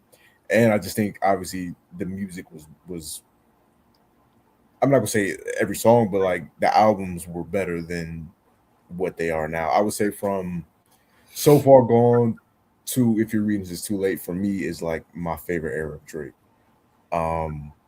But I don't think that Iceman is like at the bottom of his discography. I think it's right now it would be somewhere like in the middle. I don't think it's one of his lower works at all. And Room for Improvement, he was there before me. Was Replacement Girl on there or Room for Improvement? I want to say I'm not sure, but that was the first one that was getting played on MTV Jams. But I'm saying it to say at this point in my life as a Drake fan, like I got enough iconic music from you that I'll listen to from my teenage, early 20 years. As long as you give me like 5 or 6 joints per album that I can keep, I'm cool, bro. Like I don't like I got Take Care, I Got Nothing Was the Same. I'm not really expecting him to give me just a classic full body of work at this point. Bro, City of Mine used to be my song, bro. AM to PM is one of my favorite Drake songs. Yeah, bro. Yes, y'all got on him kind of early because we've had this conversation before about like when we started listening to Drake. But yeah, for me, it really was like that early. I knew Replacement Girl, but it really was like that early 2009, like So Far Gone came out, and then the Young Money songs around that time starting to come out, like Every Girl and all that stuff. He said, as a Mexican, I wish Drake could have helped some Migos cross the border as part of the rollout. That would have been one of the crazier rollouts in rap history if he somehow, that definitely would have been never done before for sure. That would have been, bro. That would have been crazy, iconic. The good Iceman, right? Yeah, no, a different type of Iceman. Nah, facts. But yeah, bro. City of Mine, which one? TOR and TO, DRAKE. That's me. You know how the story go. Yeah, bro. As soon as I saw that, I was like, bro, they gotta send a cease and desist, bro. Yeah. Oh no. You know who need to send a cease and desist? Who? The Jackson estate. Y'all leave Michael Jackson alone, bro. Chris Brown put out one of the worst albums of his career, doing the Thriller pose, and now leave Michael Jackson alone, bro. If anything, like Mo said, okay, all right, yeah, the solo male, most number ones, you know, he tied with Mike right now, or one behind Mike, so like you need one more to tie and then two more to break it. But I'm like, Mike still got Jacksons and the Jackson 5, like all of those. Like he's still, you know what I'm saying, a few songs ahead. Um, I'm saying all this just to say, bro, like there'll never be another Michael Jackson. Like, leave Michael Jackson alone, bro. It's cool. It's cool. Like I get everybody's aiming for the top. Like that's the entire point of like competition. But like respect Michael Jackson, bro. That's all I'm saying. Did y'all think it was? I'm not gonna say weird. Did y'all think it was kind of like? I did think it was weird that the album cover, like he had this whole rollout for like Iceman, where everything was like ice themed. I know it was based off the serial killer, the Iceman. I forget his first and last name, but do you think it was weird that like he had all this like ice themed stuff, and then the album cover has nothing to do with like anything? I really like it's just Michael Jackson's glove. He had the whole like the ice structure with the release date in it and all these videos and stuff. Yeah, I mean, yeah, I'm very surprised by that. This is definitely not the cover I was expecting. Yeah. I saw, I was thinking the same thing, and I saw the JBP talk about it. Like they were saying, I think he's gonna come with another album. I still think he is too. Like not like immediately, but I think in the like few months. Right? Do y'all think he's staying independent or he's gonna sign? I don't know. I mean, there's always all these speculations that, it's some Saudi company on the table right now offering him billions, I don't know. But I think, what he'll probably do, if anything, is like be in a more independent like deal. But then I expect like the Saudis, they can just do distribution for your stuff, and you still get that B. That ain't nothing to them. So I think I don't know. I'm interested to see what he does, but I think that's another reason why I feel he probably going to drop some more music later this year.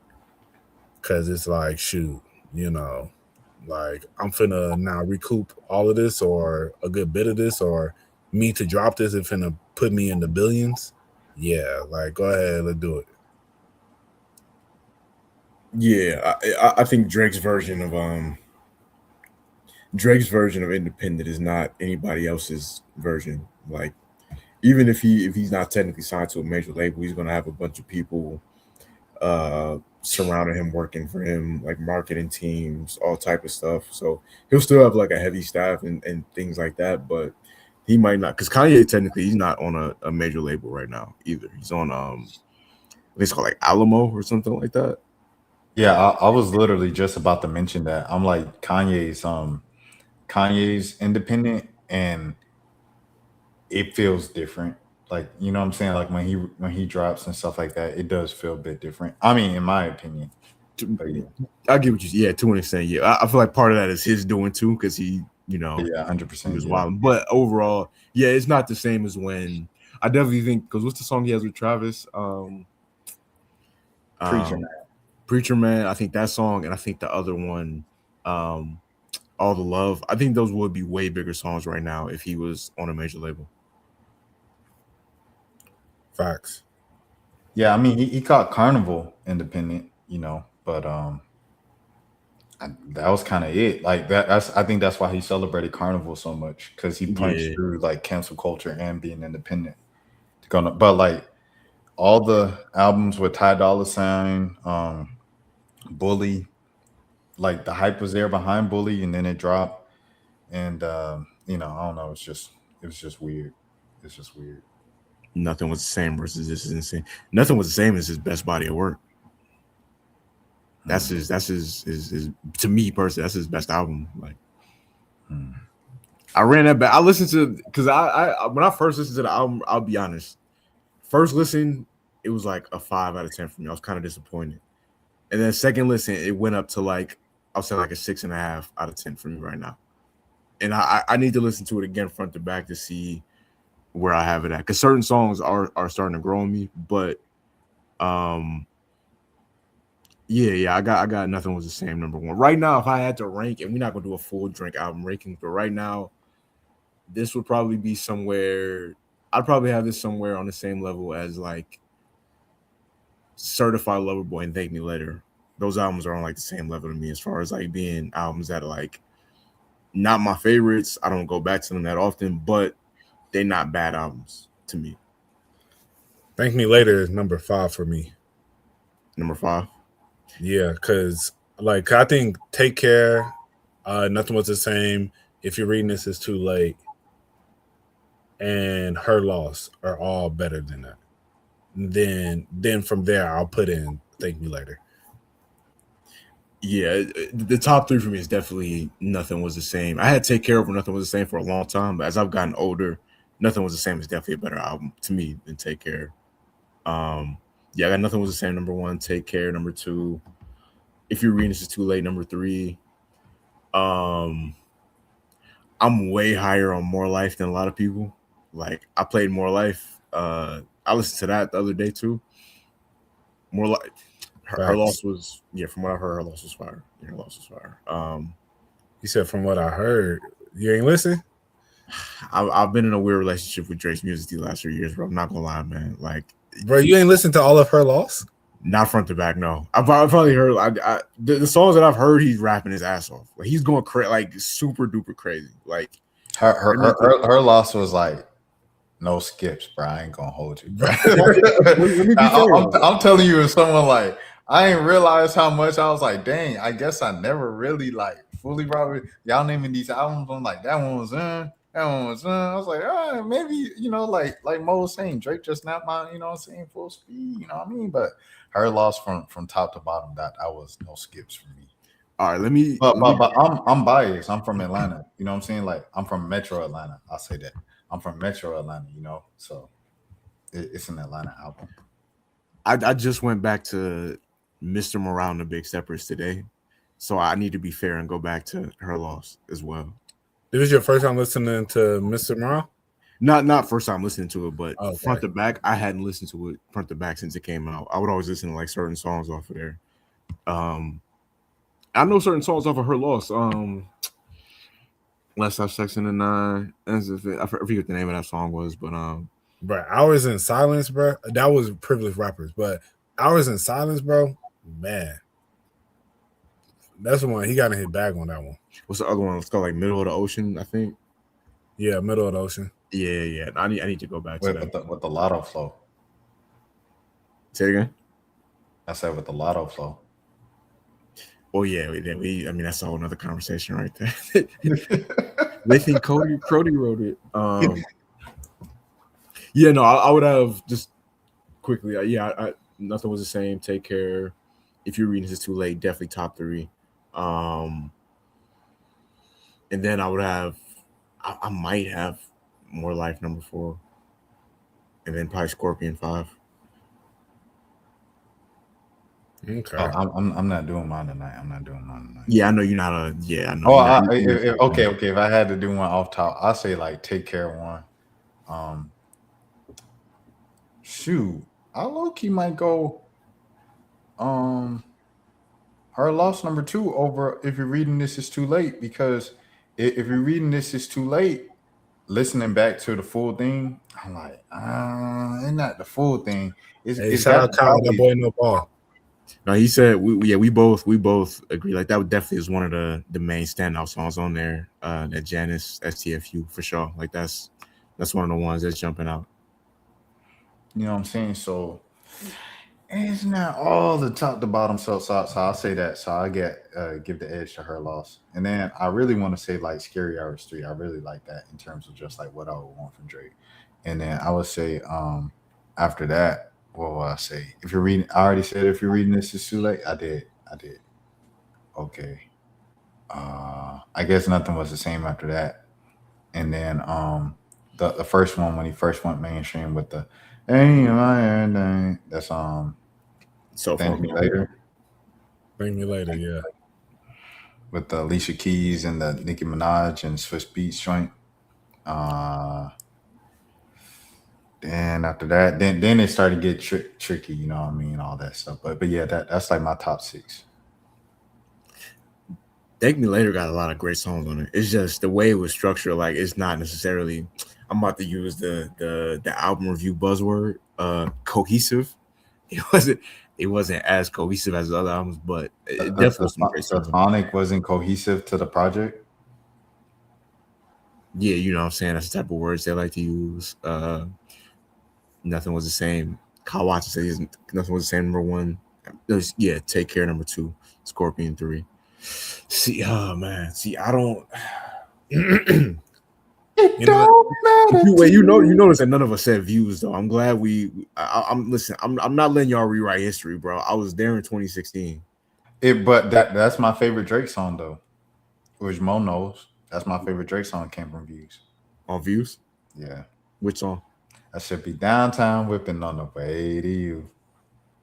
Feel no ways. I feel no ways. You got something that belong to me. Views is a good album. It's just, man, like I think people forget, bro. They marketed that album for like 2 years straight. And then in between him marketing the 2 years, he dropped the dish back to back. He dropped that. He dropped because he started promoting it in 2014, like beginning of 2014. He dropped yeah, Drake did have a feature with Michael Jackson. And I thank God that In My Feelings popped off so they didn't have to put that song out as a single. It don't matter to me. That was like bad, like and not bad, but it was like generic H&M music that they had Michael Jackson singing on. Yeah, that's honestly one of my least favorite Drake songs. I never played that song. Yeah, like I because honestly, when I heard it, I was just like, I like Brad. Like, I don't know. I'm not with putting people who aren't here music on your stuff. You know, like it'd be different if y'all was working on this and then it's like, oh, we never got around to dropping it. You know, it's like, would Michael have been this feature if he was alive? And there's a good chance that's a no. It's a throwaway track. Why would he want a throwaway track out? Period. Facts. That was the other thing. I was just like, bro, this not even like Michael best stuff, you know? Like, you should have just sampled Michael, you feel me? Like, not getting the real like lyric, the actual vocals from, but I guess, it's like if you can, why not? Michael Jackson only had one posthumous songs that I played, and we talked about it on here before. The song with Justin Timberlake. Oh, that one. Oh, but that's right up there with Michael Jackson. That's Michael Jackson level.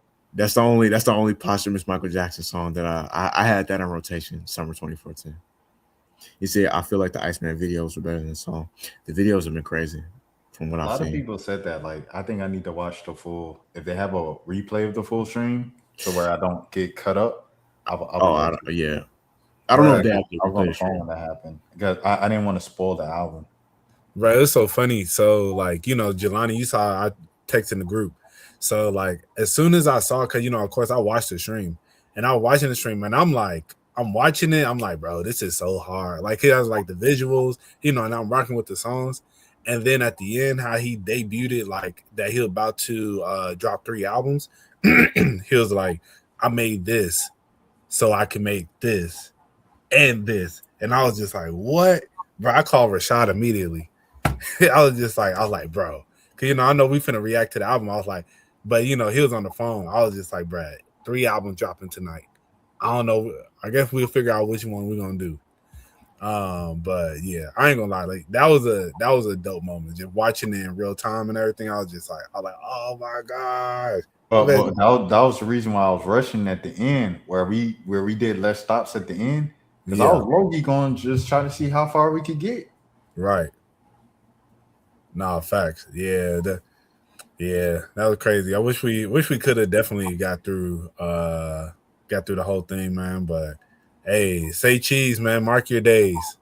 Hey, Kick, if y'all so lenient on everything, if y'all allow copyrighted full album reactions, I'll do a Kick exclude, even though y'all like kind of promote racism.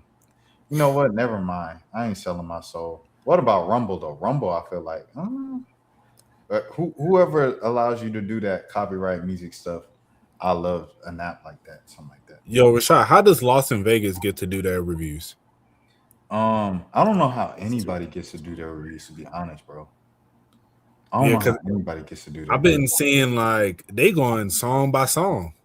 But I think also another part of it is like it'd be there'll be like videos, you know what I'm saying? Not live.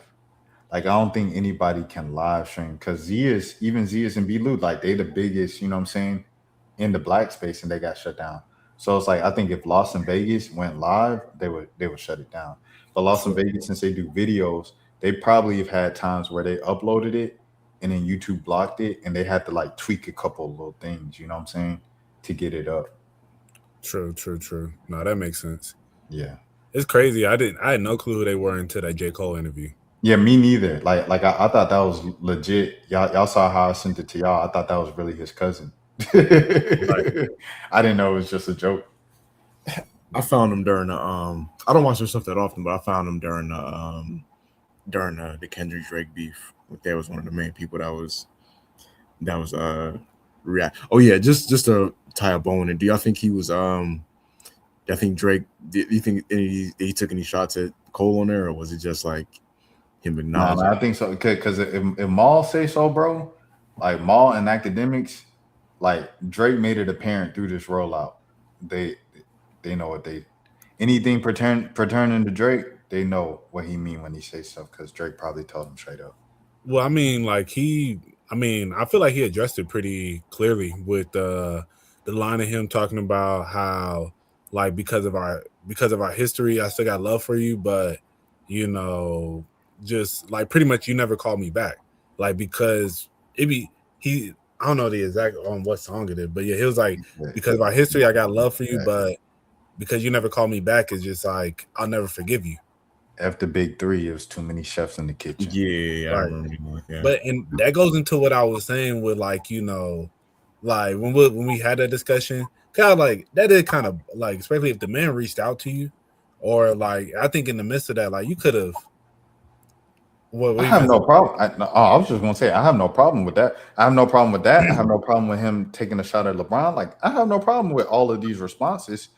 I just ain't like how it was like took up so much of the dang project. But you know, like you said, it was 2 other projects where he's not talking about it at all. So you know what I'm saying? It is what it is. We move.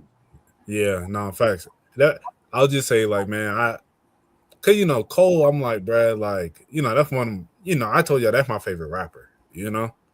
Like, Cole been outed as a sucker this entire time, from the apology to now. Cause it's like you can apologize and say like blah, blah, blah, keep the track up. You deleted the track and said it's the wackest thing I ever did. When this ain't the first time you done did somebody in a rap, you know what I'm saying? Like, and then the interviews of just like, oh yeah, for my peace and sanity and da da da da. And the internet got us all tweaked out. And I was like, here's my one question, because he ain't, you know what I'm saying? After the desk, he ain't gonna know, you know what I'm saying? Here's my one question to follow up when you talking about the internet. Was the internet so bad when it helped you as a blog era rapper and it worked mostly to your benefit? Was the internet all evil then, or is it just evil because it turned its back on you? That, you know what I'm saying? That's all I want to know. You know what I'm saying? Because it's the same internet. You rapped about the haters on the internet, and then, you know, I don't like that, bro. Me personally, I don't like that. I appreciate him going to the people and doing the interviews and stuff like that, but like I ain't like that. I just feel like he been moving on like a sucker, bro. Like, and you know what I mean? I'm as respectfully as you can say that, but Cole just ain't been moving as an honorable man, and like it's even worse when you're not moving as an honorable man and you trying to act like know what I'm saying, the victim, like, oh, I ain't even doing nothing. I ain't even doing, bro. You doing the most out of all three, to be honest, because at least Kendrick and Drake can stand on their hate. That's all I'm saying, bro. Like, it's just whack to me, bro. Yeah, no, Iceman is a villain. Yeah, it definitely is. I would say a villainous album, but not Iceman, no, Mr. Not More Nice Man. Go ahead, Jelani. but not in like an aggressive way. Like I definitely feel like I'm not mad at. First off, I already knew. We said this before. Like I don't know what nobody was expecting him to. Oh yeah, absolutely shot the camera on in that interview. Yeah, no, I don't know what people were expecting, bro. Like I don't know what y'all thought he was going to address on this album. Like for the last 2 years, that like you said, that's been his life. Like there was no way that he wasn't going to address everybody that took a shot at him. And I just like I do overall. I like the way he went about it. Is it my favorite Drake album? No, but is it my least favorite Drake album? No. And from a rapping standpoint, I do think just lyrically, this is one of his better performances on a rap album. No, facts. Yeah. Right. And as I said, to the point about real quick, the point about Cole, as you said, like he has the stuff he's been doing has been real. So I don't even want to, I don't even want to go that far and say he's a sucker. You feel me? Because it's like it hurts my heart to say that. You feel me?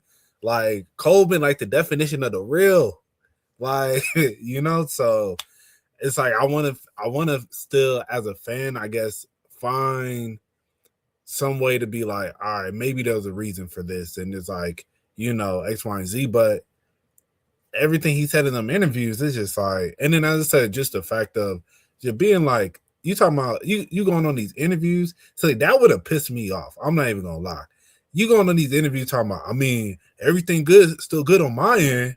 Hey, look, look. That man Joe Budden said, all right, Cole literally, he obviously has a problem with the phone. he had a problem with, because Cameron called him out on it. Now Drake calling him out on it. He's obviously bad with the phone. And I'm like, oh yeah, that was spot on for sure. But I think, at the end of the day, all these people are human. All these people are just men like we're men. And some people don't know how to really deal with like some of these moments, because it's like, I guess realistically, I mean, all the stuff you said on these interviews, I guess you could have said to Drake, but it's maybe from Cole's perspective, it's like, what am I finna tell this man? It's like what you really did just on the phone, bro. Like, yeah, as a man, you know what I'm saying? Like, it's like breaking up with a girl, cheating on a girl, like. You broke her heart, everything, right? What can I say to you to make the situation better? You can't say anything. But like, you got to be a man and at least face the person, talk to them. You can't just never speak to them again once they found out you cheated. You got to say something. You're a man. I mean, that's just the way it goes. And that's what you would expect out of, people, but then as I said, there's a lot of people who they, that's tough for them. And it's like, it's really like, do I really want to deal with all this? Because, at the end of the day, I'll say last thing is like, at the end of the day, it ain't really going to affect your life like that. If you never talk to Drake ever again, it's okay. Like you got your family, you married.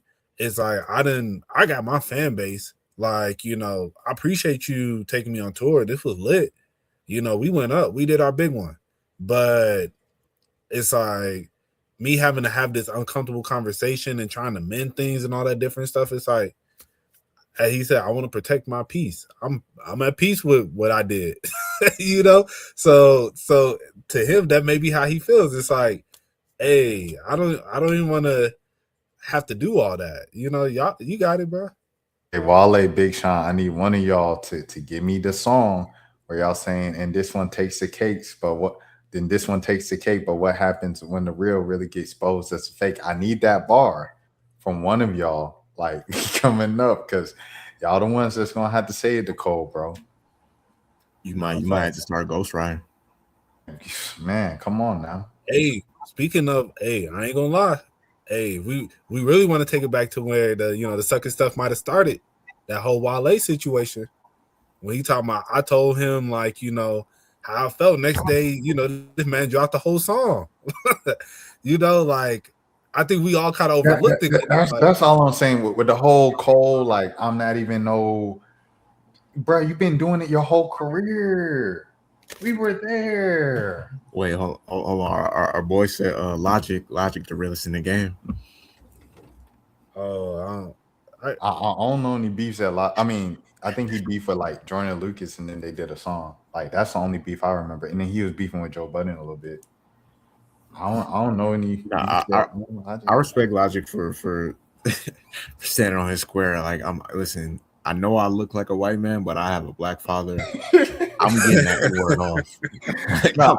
I like when Logic went independent and just stayed, you know what I'm saying, independent and underground, and facts. Because he I'm a tour with G-Eazy in 2026. I don't care what anybody has to say about me. I like this life better than when everybody was ridiculing me after I put out 1-800. I respect it. Right. Yeah, he could have if he wanted to, he could have stayed super famous and went like he low-key could have did what like Jelly Roll did if he wanted to. That's something just completely crossed over. But nah, I respect that. Shout out Logic.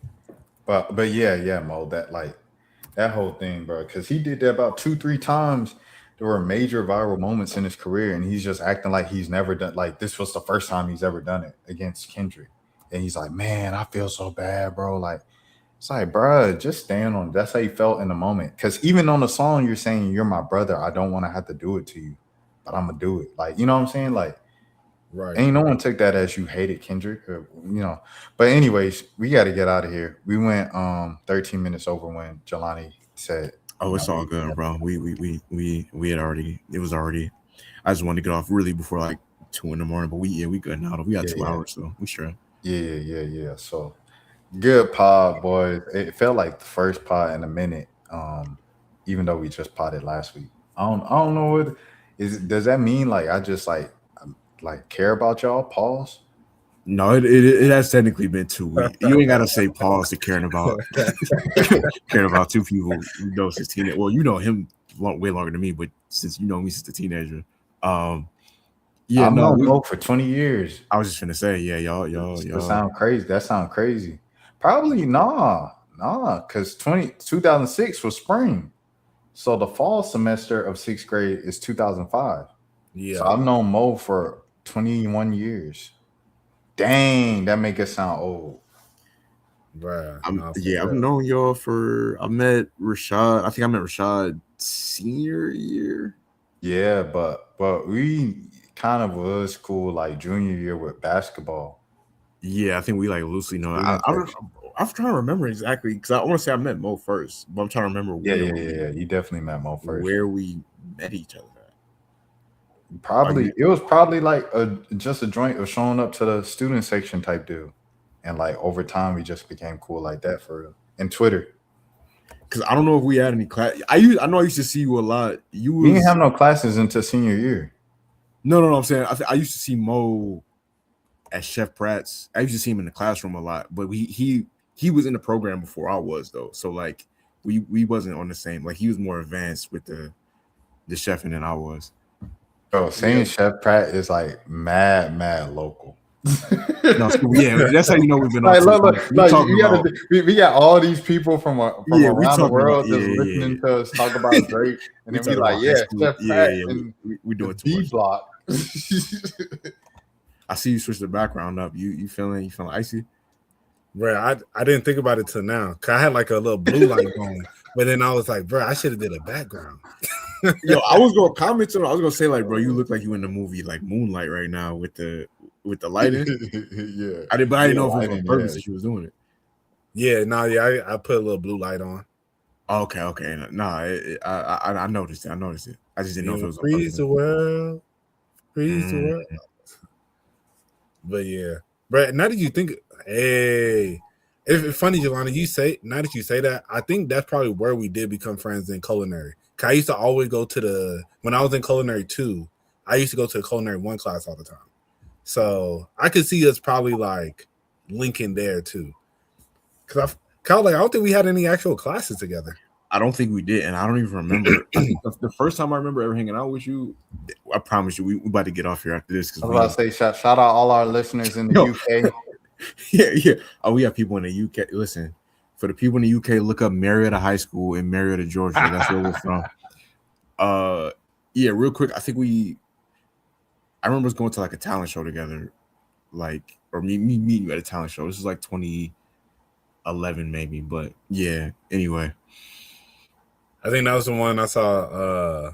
I'll never forget. There's a particular WNBA player that we went to school with, and like she had transferred by this point, but she had came back for the talent show. Yeah, we're gonna have to hop up after this. So I remember she was like right in front of me in line, and Shorty was so tall. I remember it was just like that thing was like right there in my face. in your face.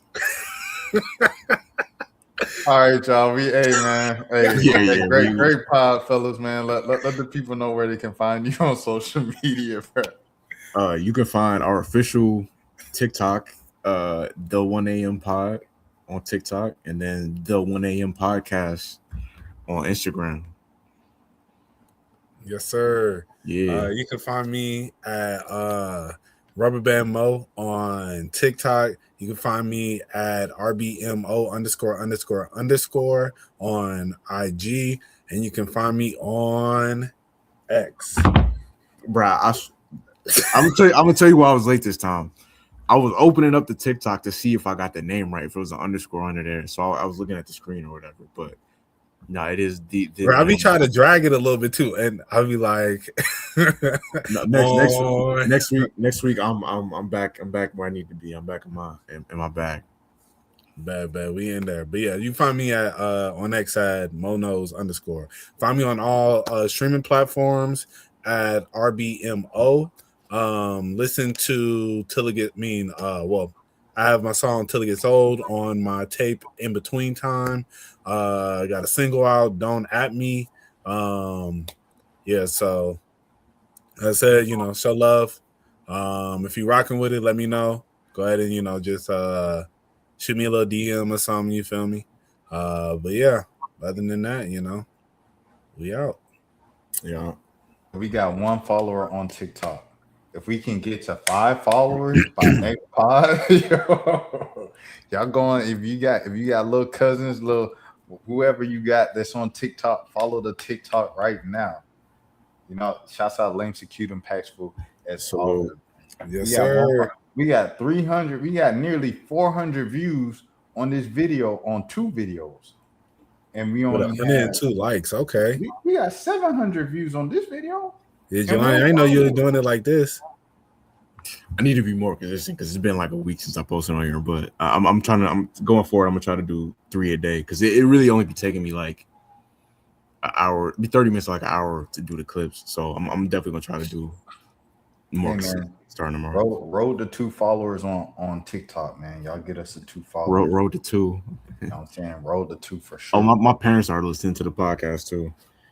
Oh man, that's fire. Oh, yeah. Parents, man. Hopefully they stopped at about 2 hours. Yeah, I know people be like, you know what I'm saying? Folks be listening to my stuff. I'll be hoping they don't. But you got to think the lives are crazy because some people, you know what I'm saying? You like, oh, you ain't going to hear us 3 hours in.